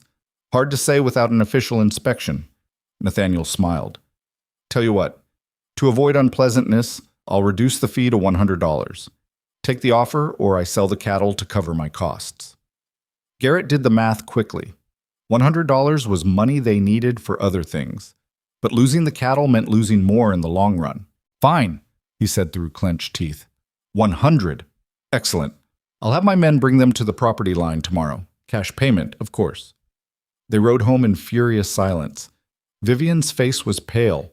Her jaw set so tight Garrett worried she'd crack teeth. I'm sorry, he said finally. For what? For making you see him again. I should have gone alone. So he could rob you without me there to witness it? No. She took a shaky breath. I needed to see him anyway. Needed to confirm that the man who wrote those letters never actually existed. Vivian, he looked at me like I was nothing, like I was less than nothing, some embarrassing mistake he'd almost made. You're not nothing. I know that now. But for a moment, standing there while he smiled that superior smile, I felt exactly like the woman sitting at the crossroads waiting to die. Garrett reached over and took her hand. She gripped it hard enough to hurt. You're not that woman anymore, he said. You're the woman who rebuilt a ranch while I was laid up, who stood up to a banker and got us financing, who just faced the man who tried to destroy her and didn't break. I wanted to break, but you didn't. That's what matters. She held his hand the rest of the way home. That night, Garrett lay awake thinking about the Crawfords and their calculated cruelty. The sabotaged fence was just the beginning. People like that didn't stop until they got what they wanted or someone made them stop. He heard movement from Vivian's room, soft footsteps, then her door opening. She appeared in his doorway, wrapped in a blanket. Can't sleep? No. Me either. She hesitated. Can I stay in here? Just to talk? Yeah. She settled into the chair by his bed, pulling the blanket tighter. In the dim moonlight, she looked young and exhausted and determined all at once. Thank you, she said, for today, for standing beside me instead of trying to protect me from it. You're my partner. That means we face things together. Even when it's painful? Especially then. Vivian was quiet for a moment.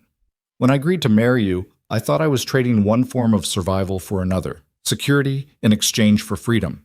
But that's not what this is it? What is it? I don't know, something more complicated, something that keeps changing shape. Garrett sat up, ignoring the protest from his leg. You want the truth? Always. I didn't expect to care about you. This was supposed to be practical, solving problems for both of us. But somewhere between the wedding and now, I started caring, and that scares the hell out of me. She looked at him with an expression he couldn't read. Why does it scare you? Because caring means vulnerability. Means giving someone the power to hurt you. Like your father hurt you. Yeah, I'm not your father, Garrett. I know that. Do you?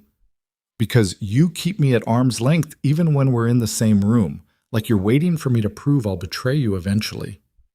The accusation stung because it was true. He'd been waiting for the other shoe to drop since the day they met, waiting for Vivian to realize she'd made a mistake and leave. I don't know how to do this, he admitted. I don't know how to be married to someone I actually care about. Neither do I. But maybe we figure it out together. What if we can't?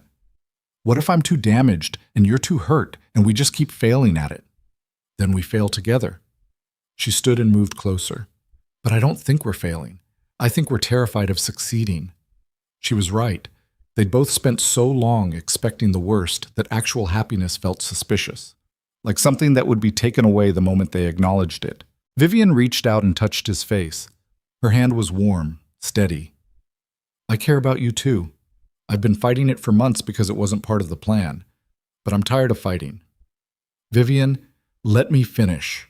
I know we agreed to separate rooms to keep this practical, but I don't want practical anymore. I want real. Even if real is messy and complicated and scary. Garrett covered her hand with his. What are you saying? I'm saying maybe we stop pretending this is just a business arrangement.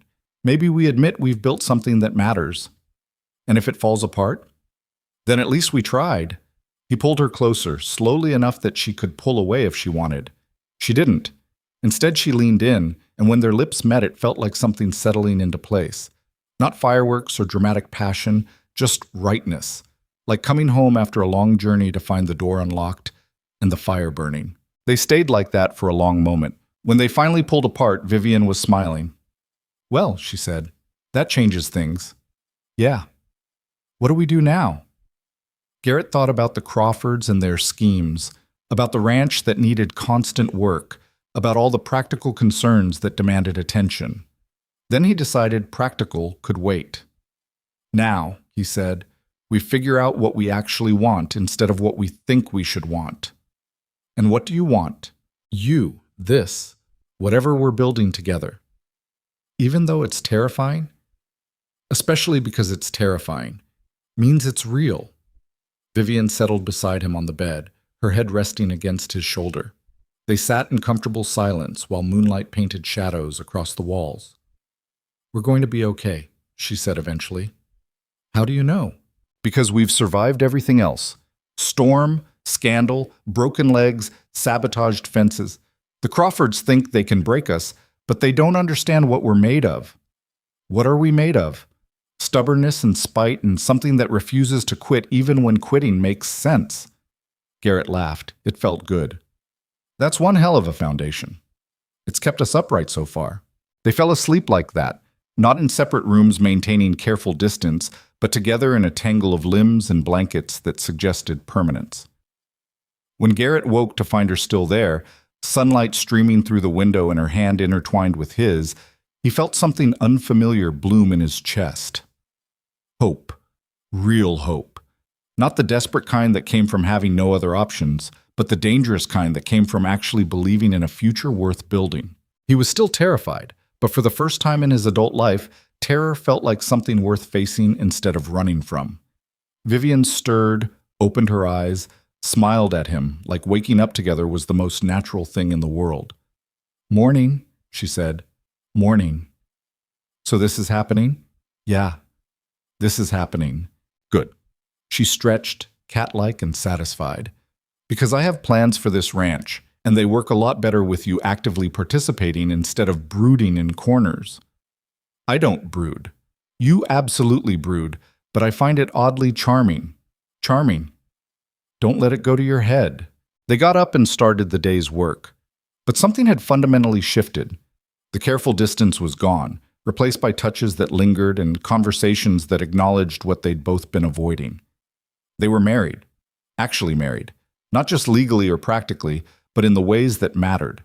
And as spring gave way to early summer, as the ranch continued growing and the Crawfords plotted their next move, Garrett found himself thinking about the woman he'd found at a muddy crossroads. She'd been hollow-eyed and abandoned, ready to accept whatever fate delivered. Now she was fierce and determined, building an empire from spite and stubbornness. He'd saved her life that stormy night, but somehow, in the months since, she'd saved his right back.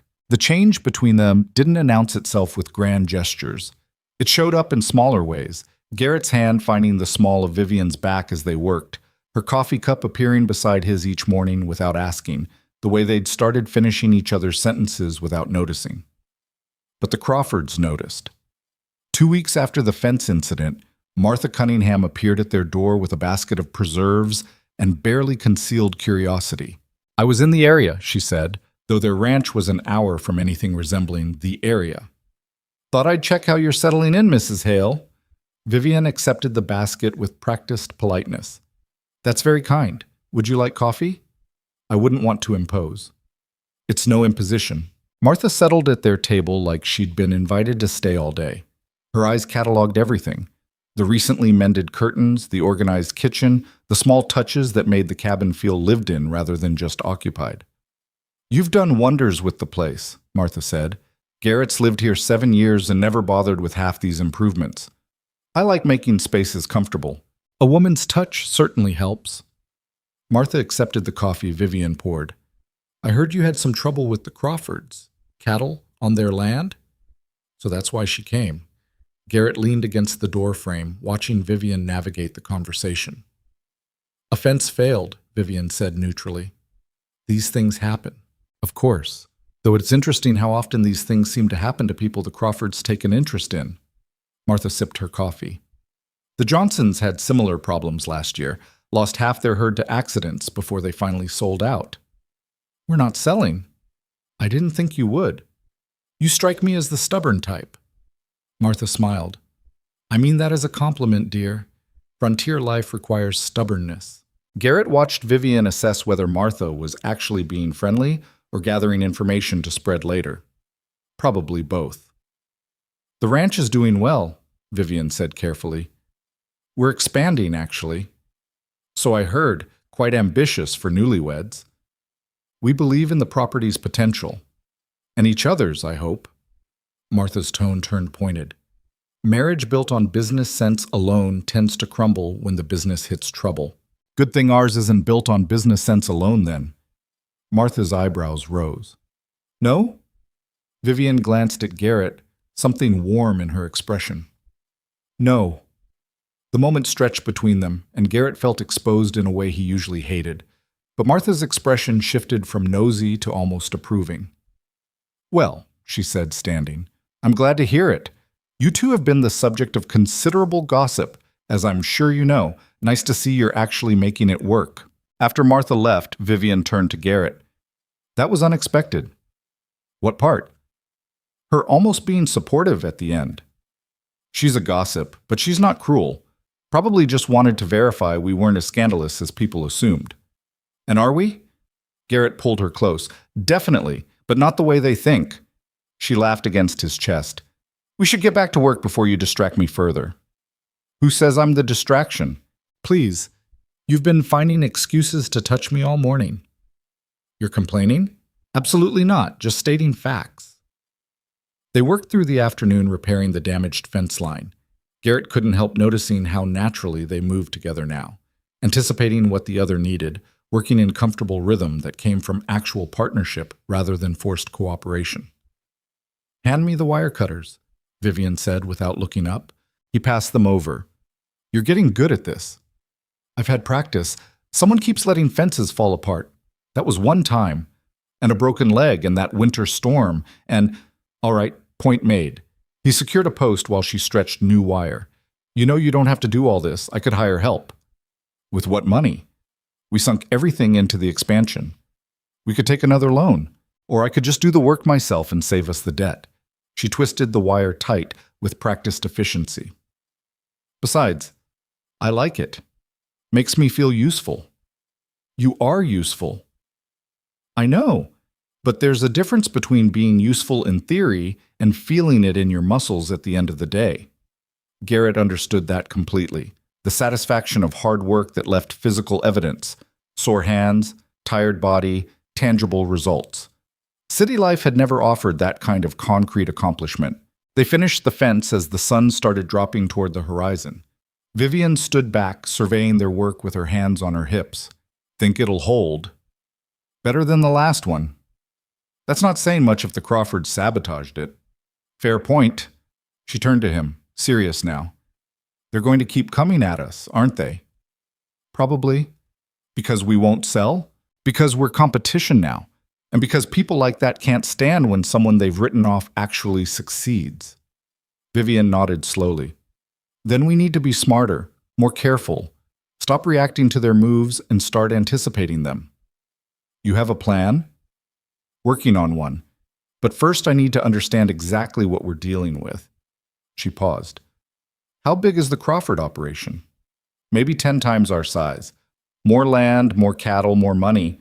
But they're spread thin. Managing that much property takes resources. And from what I've heard, Nathaniel isn't as good at it as his father was. So they're vulnerable. Maybe. But that makes them more dangerous, not less. Desperate people do stupid things. Like sabotage fences? Like a lot worse than that if they decide we're a real threat. Vivian absorbed this information with the calculating expression she got when working through problems. Garrett had learned to recognize that look. It usually preceded her coming up with solutions he wouldn't have considered. "We need allies," she said finally. "In Hartley? Good luck. Most people avoid choosing sides when the Crawfords are involved. Not in town. Other ranchers. Small operations like ours that the Crawfords have probably pressured or pushed around." Garrett considered this. "You want to organize them? I want to create a united front. Make it clear that coming after one of us means dealing with all of us. That could work, or it could paint a bigger target on our backs. We already have a target. At least this way we'd have backup." She was right, and the strategy was sound. But Garrett couldn't shake the feeling they were escalating a situation that might be better left alone. "Let's think on it," he said. "Talk to a few people quietly. See if there's interest before we commit to anything." Agreed. Vivian started gathering tools. "In the meantime, we should vary our routine. Make it harder for anyone watching to predict when we're vulnerable." "You think they're watching?" "I think it would be stupid to assume they're not." They walked back to the cabin in the gathering dusk. The prairie was painted in orange and purple, beautiful in the way harsh places could be when the light hit right. Garrett found himself noticing it more lately, the beauty he'd stopped seeing somewhere in the years of just surviving. Vivian had done that too, made him see his own life differently. Inside, she started dinner while Garrett tended the fire. They'd fallen into these domestic patterns so naturally, he sometimes forgot they hadn't always existed, forgot that 9 months ago he'd lived alone and preferred it that way. "My sister wrote to me," Vivian said suddenly. Garrett looked up. "When?" "Letter came last week. I didn't mention it because I wasn't sure how I felt about it." "What did she say?" "That she heard I'd gotten married. That she hoped I was well. That perhaps we could reconcile now that enough time had passed." Vivian stirred the pot with more force than necessary. She included a bank draft, $500, like money fixes everything. "Are you going to write back?" "I don't know. Part of me wants to send the money back and tell her exactly what she can do with her guilt. But another part thinks maybe she's genuinely trying." "What does your gut say?" Vivian was quiet for a moment. "That she's trying to ease her conscience, not actually make amends. That she still thinks I'm the one who needs saving rather than acknowledging she's the one who did damage." "Then trust your gut, even if it means closing that door permanently. Especially then, you don't owe her forgiveness just because she's family." Vivian set down the spoon and turned to face him. "Is that what you tell yourself about your father?" The question landed harder than she probably intended. "Yeah, that's exactly what I tell myself." "And does it work?" "Most days." "What about the other days?" Garrett didn't answer right away. The honest response required admitting things he usually kept buried. But they'd promised honesty, and Vivian had earned truth even when it was uncomfortable. "Other days I wonder if I'm just as damaged as he was. If walking away was strength or cowardice. If I'm capable of being better, or if I'm just one bad day away from becoming him." "You're nothing like him." "You don't know that." "I do." She crossed to him, taking his hands. "I've seen you angry. I've seen you frustrated and hurt and pushed to your limits. And not once have you lashed out. Not once have you made your problems someone else's pain." "That doesn't mean I couldn't. It means you choose not to, every single day. That's not damage, Garrett. That's character." He wanted to believe her, wanted to accept that the deliberate choices he made to be different actually mattered. But decades of his father's voice in his head made that acceptance difficult. "Your sister doesn't deserve forgiveness if she hasn't actually changed," he said, shifting focus back to safer ground. "And you don't owe her peace of mind at the cost of your own." Vivian nodded slowly. "I'll send the money back, with a letter explaining why." "You don't have to explain anything. I want to. For me, not for her. So I know I said what needed saying." She returned to cooking, and Garrett went back to the fire. But something had shifted. They'd exposed raw places to each other, trusted the other not to press on wounds. That kind of vulnerability was terrifying. It was also the foundation of something that might actually last. They ate dinner in comfortable silence, both lost in their own thoughts. Afterward, Vivian worked on the ranch accounts while Garrett read. The lamplight made the cabin feel warm and contained, a small sphere of safety against the dark prairie beyond. "The numbers look good," Vivian said eventually. "Better than good, actually. If we have a solid fall, we'll be ahead of projections. That's assuming the Crawfords don't sabotage anything else. Even accounting for potential sabotage, we're in good shape. She closed the ledger with satisfaction. We might actually pull this off. Never doubted it. Liar. You doubted it constantly the first 3 months. Fine. I doubted it, but you never did. Someone had to believe. She stood and stretched. I'm exhausted. Coming to bed? The casual way she said it, like sharing a bed was now their normal routine, made Garrett smile. Yeah, let me bank the fire. In the bedroom that had once been his alone and was now theirs, Vivian changed into a nightgown, while Garrett stripped down to undershorts. The intimacy of it still felt new, but less terrifying than it had initially. They settled into bed, and Vivian immediately curled against him like she'd been doing it for years instead of weeks. Tell me something, she said into the darkness. About what? Anything. I just want to hear your voice. So Garrett told her about the day he'd bought this land, how he'd stood on this exact spot and imagined building something permanent, how he'd been lonely but convinced himself isolation was strength, how 7 years had passed in a blur of work and weather and willful blindness to what he was actually feeling. And then? Vivian prompted when he paused. And then a stubborn woman with terrible timing appeared in a storm and ruined everything. Ruined or improved? Improved. Definitely improved. She kissed him, slow and sweet. Good answer. They made love with the ease of people learning each other's rhythms. Not perfect. They were still figuring things out, still discovering what worked, but honest and present and enough. Afterward, lying tangled together while their breathing settled, Garrett felt something close to contentment. Not the absence of problems, but the presence of someone worth facing problems beside. I love you, Vivian said quietly. The words hung in the air between them. Garrett's immediate instinct was to deflect or make a joke. Years of protecting himself had made vulnerability feel dangerous, but she deserved better than his fear. I love you too, he said. Probably have for a while. Just took me time to admit it. Was it so hard to admit? Terrifying, actually. Why? Because love gives people power over you, and I've spent a long time making sure nobody had that power. Vivian propped herself up on one elbow, looking down at him. And now? Now I'm choosing to be terrified and love you anyway. That might be the most romantic thing anyone's ever said to me. Really? That's pathetic. Or maybe I just have low standards. She grinned. Kidding. It was perfect because it was honest.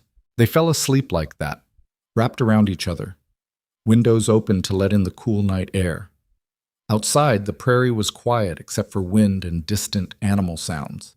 Inside, two people who'd started as strangers had become something neither had expected. The next morning brought the first real test of their united front. Garrett was checking the southern fence line when he spotted smoke. Not wildfire. The column was too controlled, too deliberate, coming from the Crawford property near their shared border. His stomach dropped. He rode hard back to the cabin and found Vivian already outside, shading her eyes against the sun as she watched the smoke. That's not an accident, she said when he dismounted. No. What are they burning? Don't know, but it's right on the property line. Could be trying to smoke us out or damage our grazing land. Do we have time to stop it? Garrett assessed the wind direction. Maybe. If we move fast. They grabbed tools and rode toward the smoke.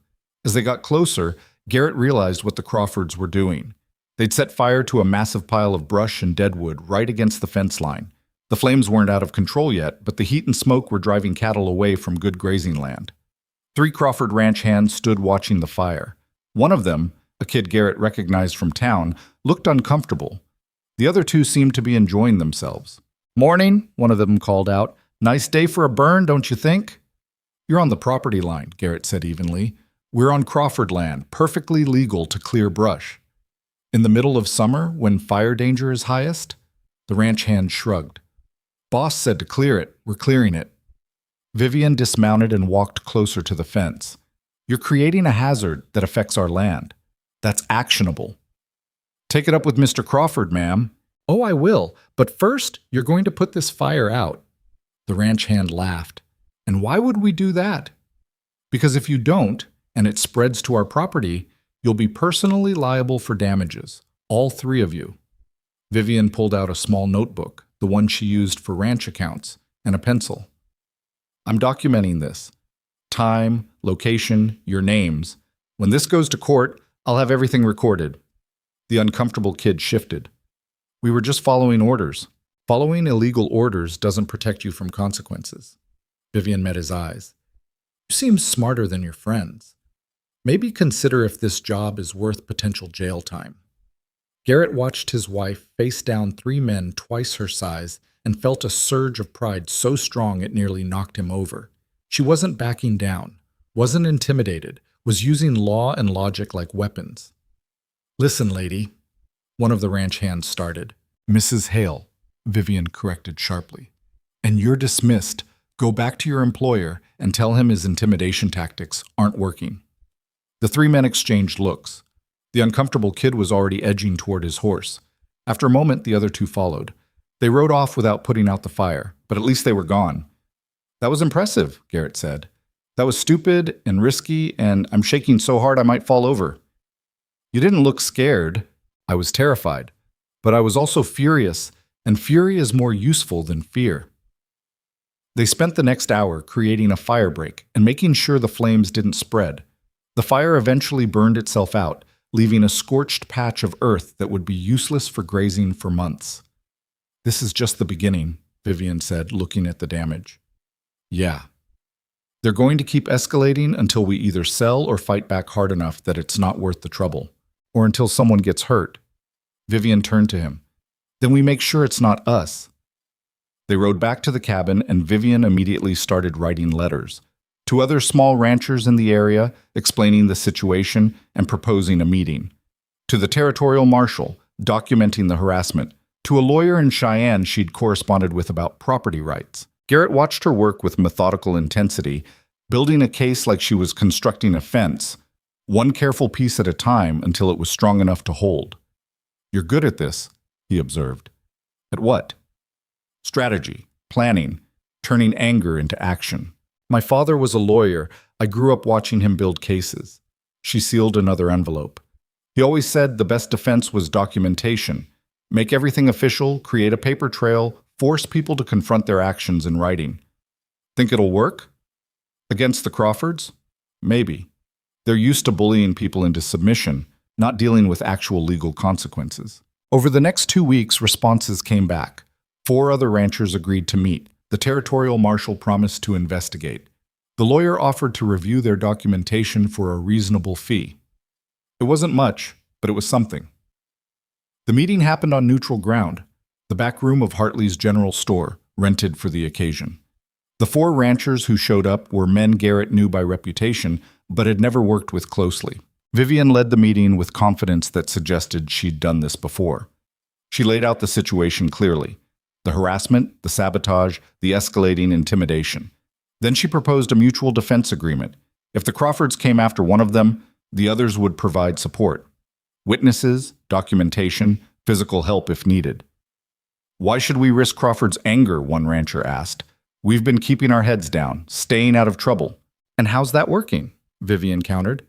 Are you expanding, growing, or just barely surviving while the Crawfords swallow up everyone around you? Survival is still success out here. Survival isn't enough. Not when you could be building something that lasts.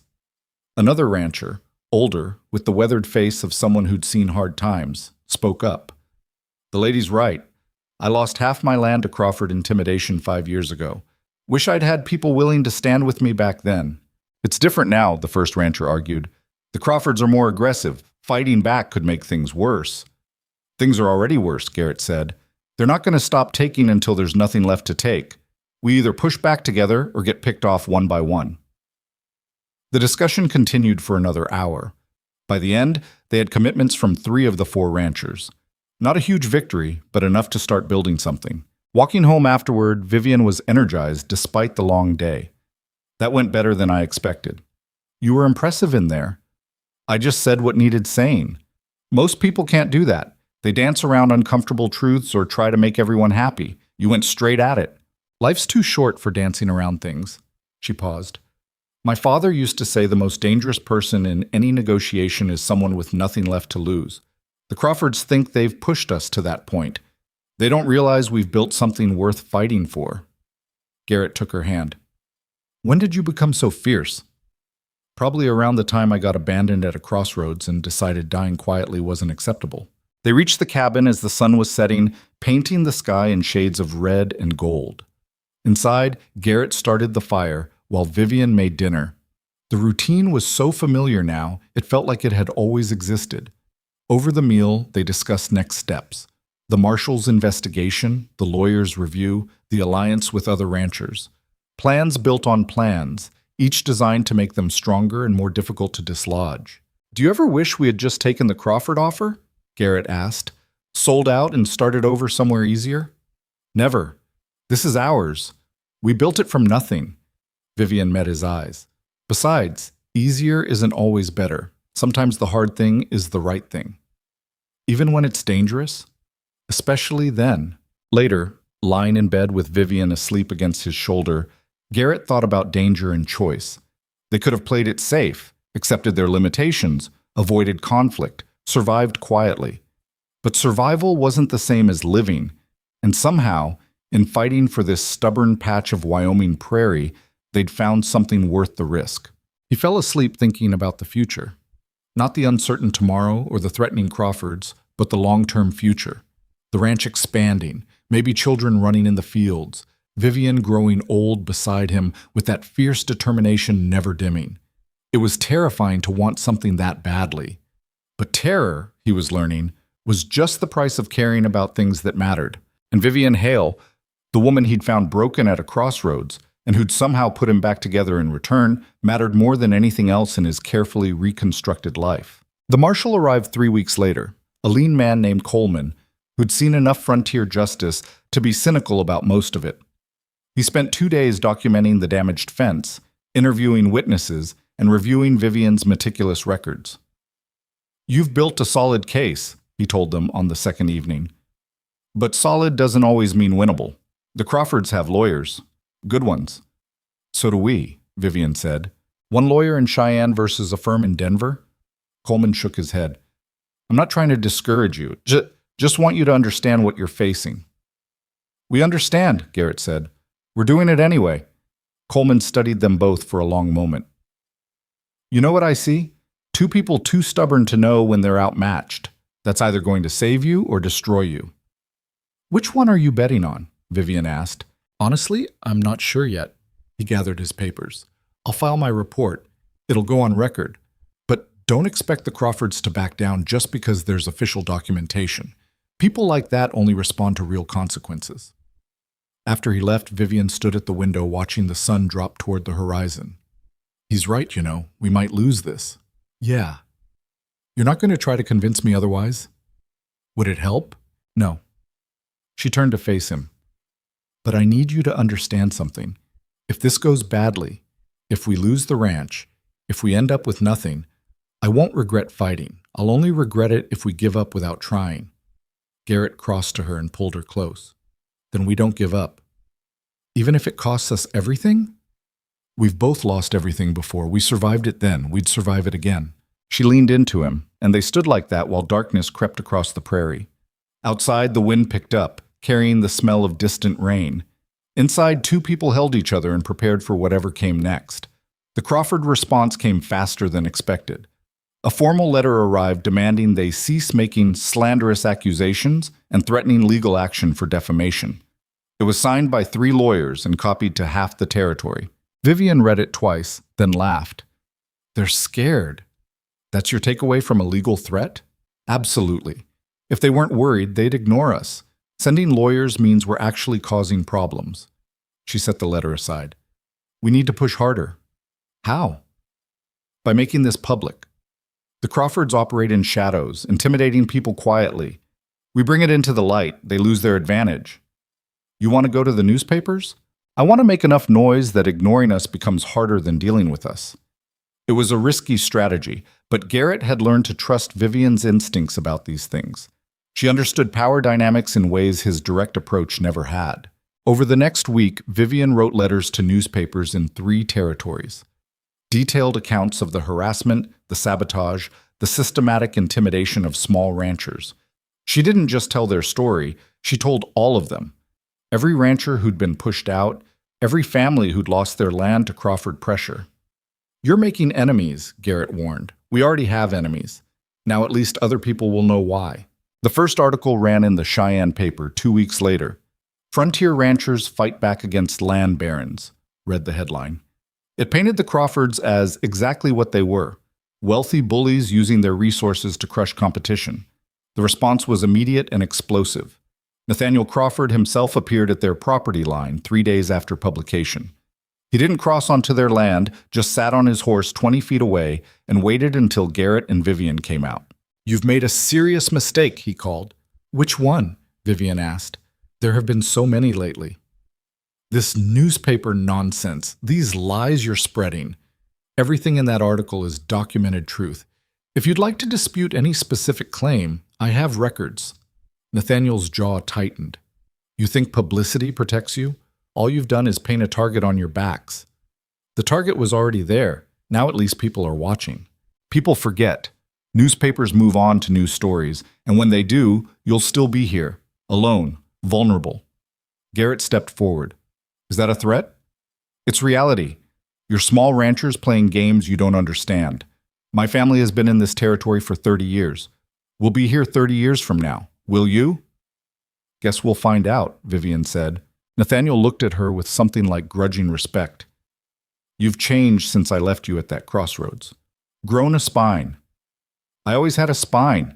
You just never bothered to notice." "My mistake." He gathered his reins. "Don't make one yourself by thinking this ends well for you." He rode off, and Garrett felt Vivian shaking beside him. Not from fear, from barely contained rage. "I want to destroy him," she said quietly. "Is that wrong?"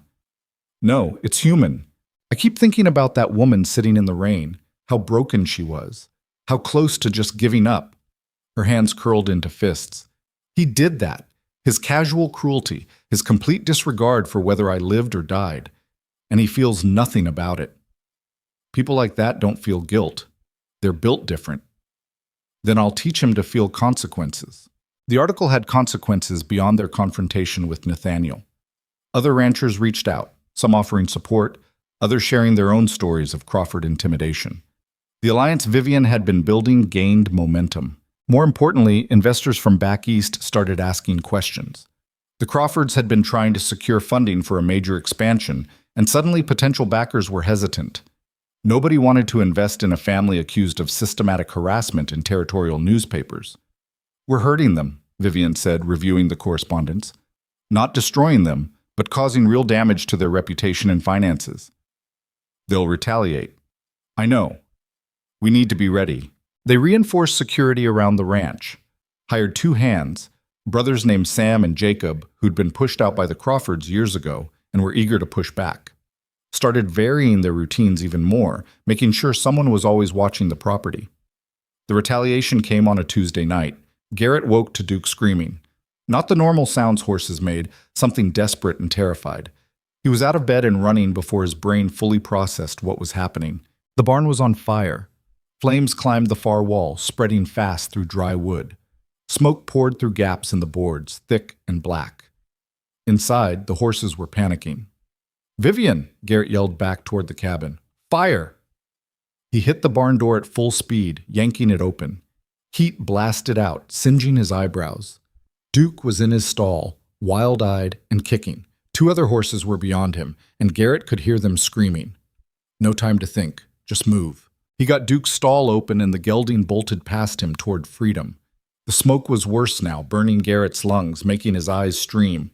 He couldn't see the other stalls clearly, was navigating by memory and sound. Something crashed behind him, part of the roof giving way. Garrett grabbed the second horse's halter, dragged it toward the door. The animal fought him, terrified by fire and smoke, but Garrett was stronger and more desperate. He got it outside just as Vivian appeared with buckets. "One more horse," he shouted. "The roof's going!" "I know." He went back in. Stupid, probably suicidal, but he couldn't leave the animal to burn. The third horse was at the back of the barn, where the fire was worst. Garrett's vision was going gray from smoke inhalation. His skin was blistering from heat, but he found the stall and got it open. The horse reared, hooves missing Garrett's head by inches. He grabbed its mane, used its own panic to guide it toward the door. Behind them, more roof collapsed. Sparks rained down like hellfire. They made it outside as the entire structure groaned. Garrett stumbled away from the barn, coughing so hard he thought his lungs would come up. The horse ran toward the others. Vivian was suddenly beside him, supporting his weight. "You're insane," she said, but her voice was shaking. "Horses are expensive." "You're an idiot." Sam and Jacob had appeared from the bunkhouse with more buckets, but it was too late. The barn was gone. They focused on keeping the fire from spreading to other buildings, creating a perimeter of wet ground that the flames couldn't cross. By dawn, they had it contained. The barn was a smoking ruin, but the cabin and other structures were safe. The horses were traumatized but alive, and Garrett's hands were covered in burns that would take weeks to heal. Vivian bandaged him while the sun came up, her movements gentle, but her expression furious. "This was them," she said. "Probably." "Not probably. Definitely. This was the Crawfords sending a message." "Can't prove it." "I don't need proof. I know." She finished wrapping his hands and stood, looking at the destroyed barn. "We're going to end this." "How?" "By hitting them where it actually hurts." Over the next few days, while Garrett healed and they cleaned up the wreckage, Vivian investigated. She talked to the ranch hands Sam and Jacob knew, reached out to people in town who might have information, built a picture of Crawford operations that went beyond surface respectability. What she found was damning. The Crawfords had been falsifying property records, claiming land they didn't actually own. They'd been intimidating county clerks into filing paperwork that gave them legal ownership of disputed territories. Some of the land they claimed included federal parcels that should have been available for homesteading. "This is fraud," Vivian said, spreading documents across their table. "Large-scale, systematic fraud, and it's all documented if you know where to look." "How did you find this?" "The uncomfortable kid from the fence fire? His name is Henry Peterson. His mother works in the county clerk's office. She's been making copies of questionable documents for years, waiting for someone brave enough to use them." Garrett studied the papers. "This could destroy them." "That's the idea." "It'll also make us targets for worse than barn fires." "I know." Vivian met his eyes.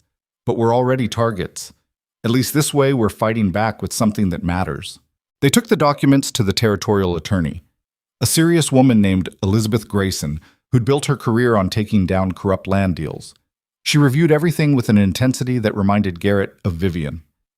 "This is extraordinary," Grayson said finally. "If even half of this holds up, the Crawfords will face criminal charges, prison time for Nathaniel and possibly his brother." "How long until you can move forward?" Vivian asked. "I need to verify everything independently, cross-reference with federal records. Build an airtight case." She paused. "This will take months, maybe longer. Can you stay safe that long?" "We'll manage." "These people burned your barn. What happens when they realize you're building a criminal case against them?" "We'll be careful." Grayson shook her head. "Careful might not be enough. You're talking about destroying one of the most powerful families in the territory. They won't go quietly." "Neither will we," Garrett said. Word got out anyway. Not the specifics of the case, but enough that the Crawfords knew something was coming. The harassment intensified. Cattle spooked in the night, equipment sabotaged, supplies that went missing or arrived damaged. But the alliance Vivian had built held. Other ranchers provided backup, witnesses, replacement supplies. What would have destroyed them alone became manageable with support. And through it all, Garrett watched his wife become something formidable. Not the broken woman from the crossroads or even the determined partner who'd nursed him through his injury. Something sharper and more dangerous. "You're enjoying this," he said one evening. "What?" "The fight. You're actually enjoying it." Vivian considered this. "Maybe I am. Is that bad?" "Not bad. Just interesting." "You spent months terrified of the Crawfords. Now you're going after them like a wolf after wounded prey." "They made it personal when they left me to die. Everything since has just been confirmation that they're exactly as terrible as I thought." She paused. "And yes, there's satisfaction in proving they're not untouchable, that wealth and power don't make you immune to consequences. What if the consequences land on us instead?" Then at least we'll go down fighting instead of cowering.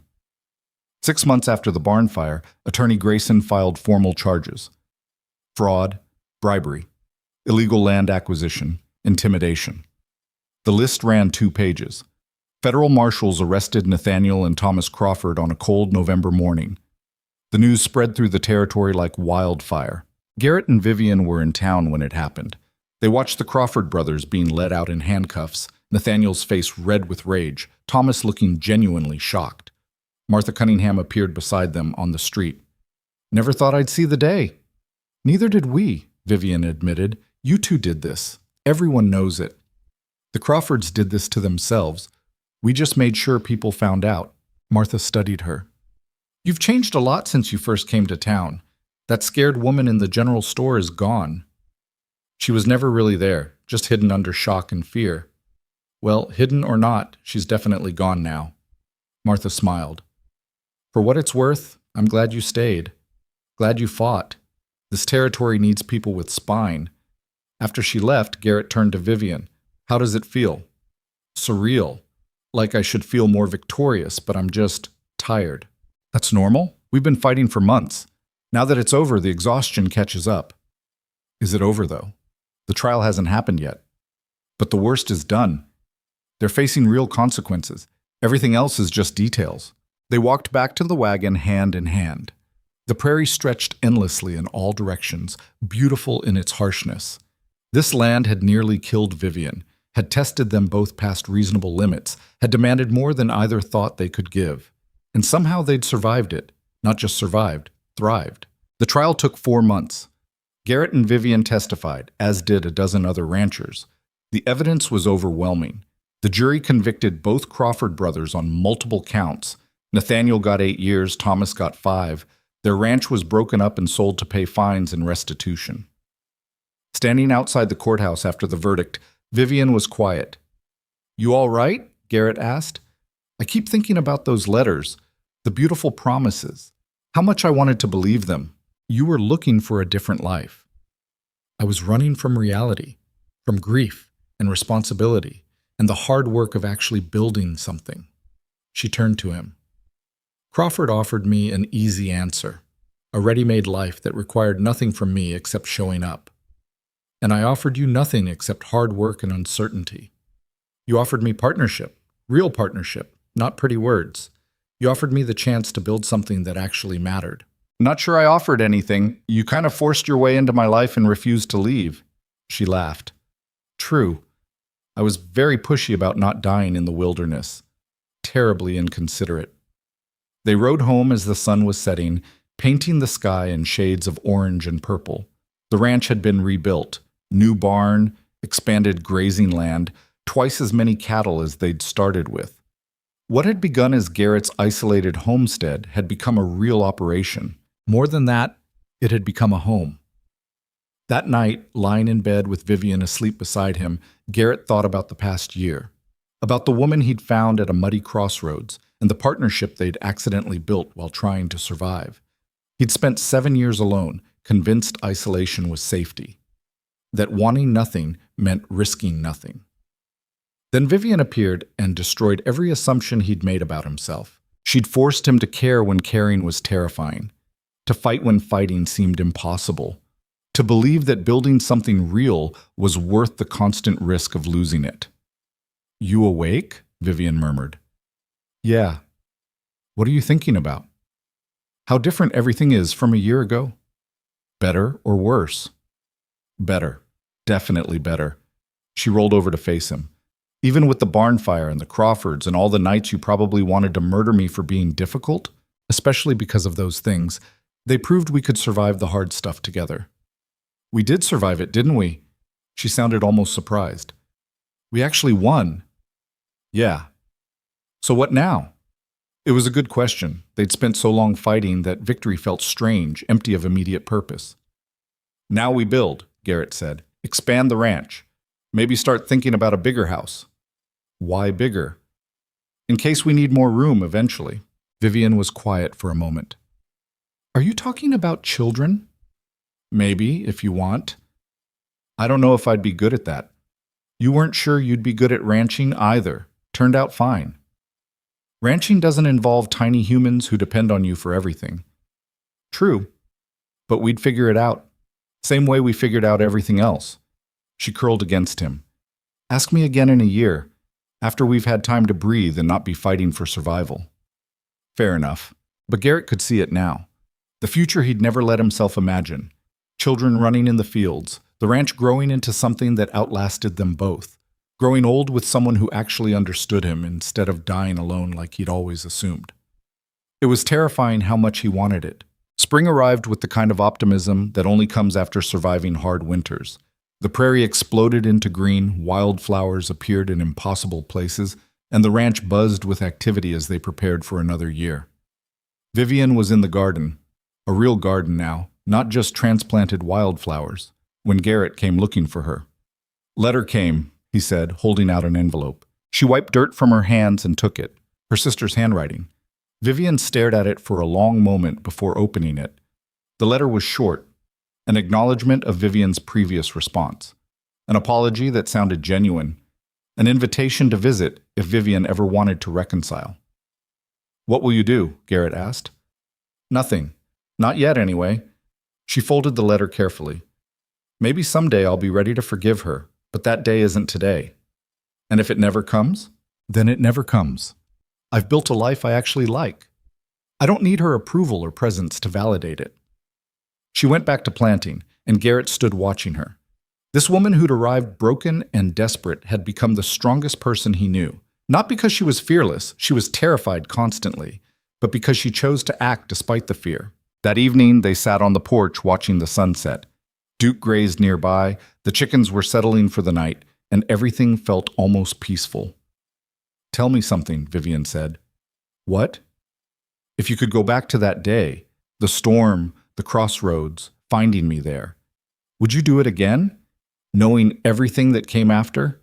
Garrett didn't need to think about it. Every single time. Even the barn fire? Even that. The Crawfords, the fighting, all of it? All of it. Because it led here. He took her hand. To this.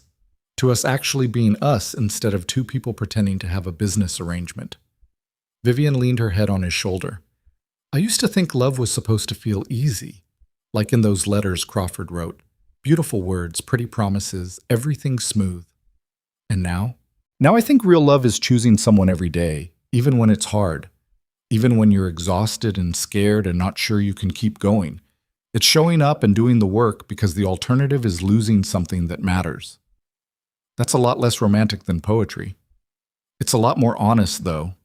Garrett kissed the top of her head. I choose you, every day, even when you're being difficult. I'm not difficult. I'm particular. That's what difficult people call themselves. She elbowed him gently. You're one to talk. Mister, I've lived alone for 7 years and prefer it that way. Past tense, preferred. So you admit you like having me around. I tolerate your presence. Liar. Fine. I might be slightly attached to you. Slightly? Moderately to significantly attached. Better. She was quiet for a moment. I love you, Garrett Hale, even though you're stubborn and grumpy and terrible at expressing emotions. I love you too, even though you're bossy and reckless and make me care about things when I'd rather stay numb. They sat like that until the stars came out, two people who'd found each other in a storm and chosen to stay together through everything that followed. The ranch continued growing. Within 2 years, they were one of the most successful operations in the territory. Other ranchers came to Vivian for advice. Garrett's reputation as someone who couldn't be intimidated spread. Together, they became the kind of couple people told stories about. But those stories missed the important parts. The quiet mornings over coffee. The arguments about money and expansion that ended with compromise. The nights when fear overwhelmed them both and they had to remind each other why fighting was worth it. They missed how Vivian still woke sometimes from nightmares about sitting in the rain, and Garrett would hold her until the fear passed. How Garrett still struggled with his father's voice in his head, and Vivian would talk him through it with patient understanding. The stories made it sound easy, like they'd found each other and everything fell into place. The truth was messier and more beautiful. They fought. They failed. They made mistakes and hurt each other and had to learn how to apologize and forgive. Building a real partnership turned out to be harder than fighting the Crawfords, but they kept choosing each other every single day. 5 years after the storm, Vivian gave birth to a daughter. They named her Eleanor after Garrett's mother. She had Vivian's dark hair and Garrett's stubborn disposition, and from the moment she arrived, she owned them completely. Garrett discovered that fatherhood was terrifying in entirely new ways. The responsibility of another life depending on him brought up every fear his own father had instilled. "What if I mess her up?" he asked Vivian one night, while Eleanor slept between them. "You won't." "How do you know?" "Because you're already worried about it. Your father never questioned himself, never thought he might be doing damage. That self-awareness is what makes you different." "What if it's not enough? Then we'll deal with it together, same way we deal with everything else." Eleanor grew up on stories about the storm that brought her parents together, about the ranch they built from nothing, about fighting when fighting seemed impossible and choosing each other when easier options existed. She grew up strong and fierce, with her mother's strategic mind and her father's work ethic. By the time she was 10, she could outride most adults and argue like a lawyer. "She's going to be formidable," Vivian said, watching Eleanor convince Sam to let her help with cattle work, despite being too young. "Wonder where she gets that," Garrett said dryly. "Definitely your side of the family." "Right, because you're so mild and agreeable." Vivian grinned. "Absolutely. I'm known for my compliance and sweet nature." They never did rebuild the relationship with Vivian's sister. Some wounds didn't heal, and forcing forgiveness helped no one. But Vivian made peace with it. She'd built her own family from scratch, Garrett, Eleanor, the ranch community that had formed around them. Blood didn't make family, choice did. Showing up every day and doing the work made family. Garrett's father died when Eleanor was 12. The news came in a terse telegram from a cousin Garrett barely remembered. He felt nothing at first. Then a complicated grief that had more to do with what could have been than what actually was. "You want to go to the funeral?" Vivian asked. "No, he was dead to me long before this." "You're allowed to mourn what you didn't have." "I did that years ago. This is just his body catching up." But that night, Garrett stood on the porch looking at the ranch he'd built, the life he'd created, the family he'd chosen. And he realized his father's greatest failure wasn't the violence or the cruelty. It was the refusal to change, the inability to look at damage done and choose differently. Garrett had broken that cycle. Not perfectly. He still struggled, still had days when fear overwhelmed everything else. But he kept choosing to be better, to do better. And that choice, repeated daily for years, had created something his father never could have imagined. 20 years after the storm, Garrett and Vivian sat on the porch of their expanded house watching the sun set over land they'd fought for and won. Eleanor was off at university back east, studying law and planning to come home and help manage the ranch empire her parents had built. "Think she'll actually come back?" Garrett asked. "She'll come back. This place is in her blood. She could have an easier life in the city." "She could. But she's our daughter. She doesn't want easy. She wants meaningful." Garrett took Vivian's hand. 20 years together, and the sight of her still made something settle in his chest. She was older now, gray threading through her dark hair, laugh lines around her eyes, more beautiful than the woman he'd found at the crossroads.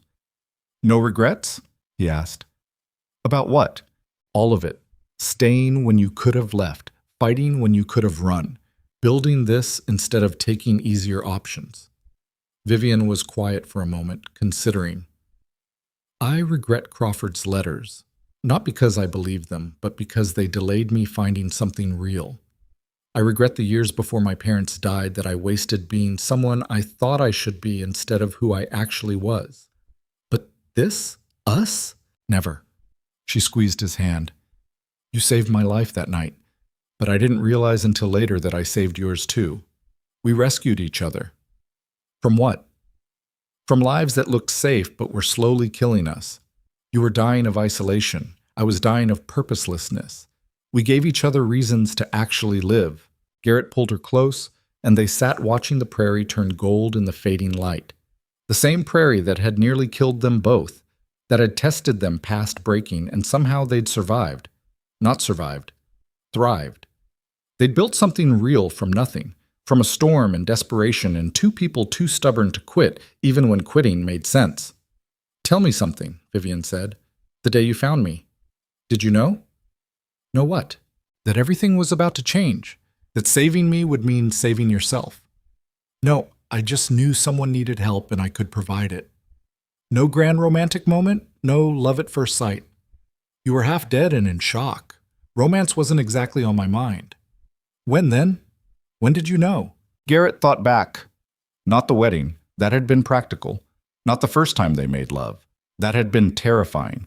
Not even when she'd rebuilt the ranch while he was injured.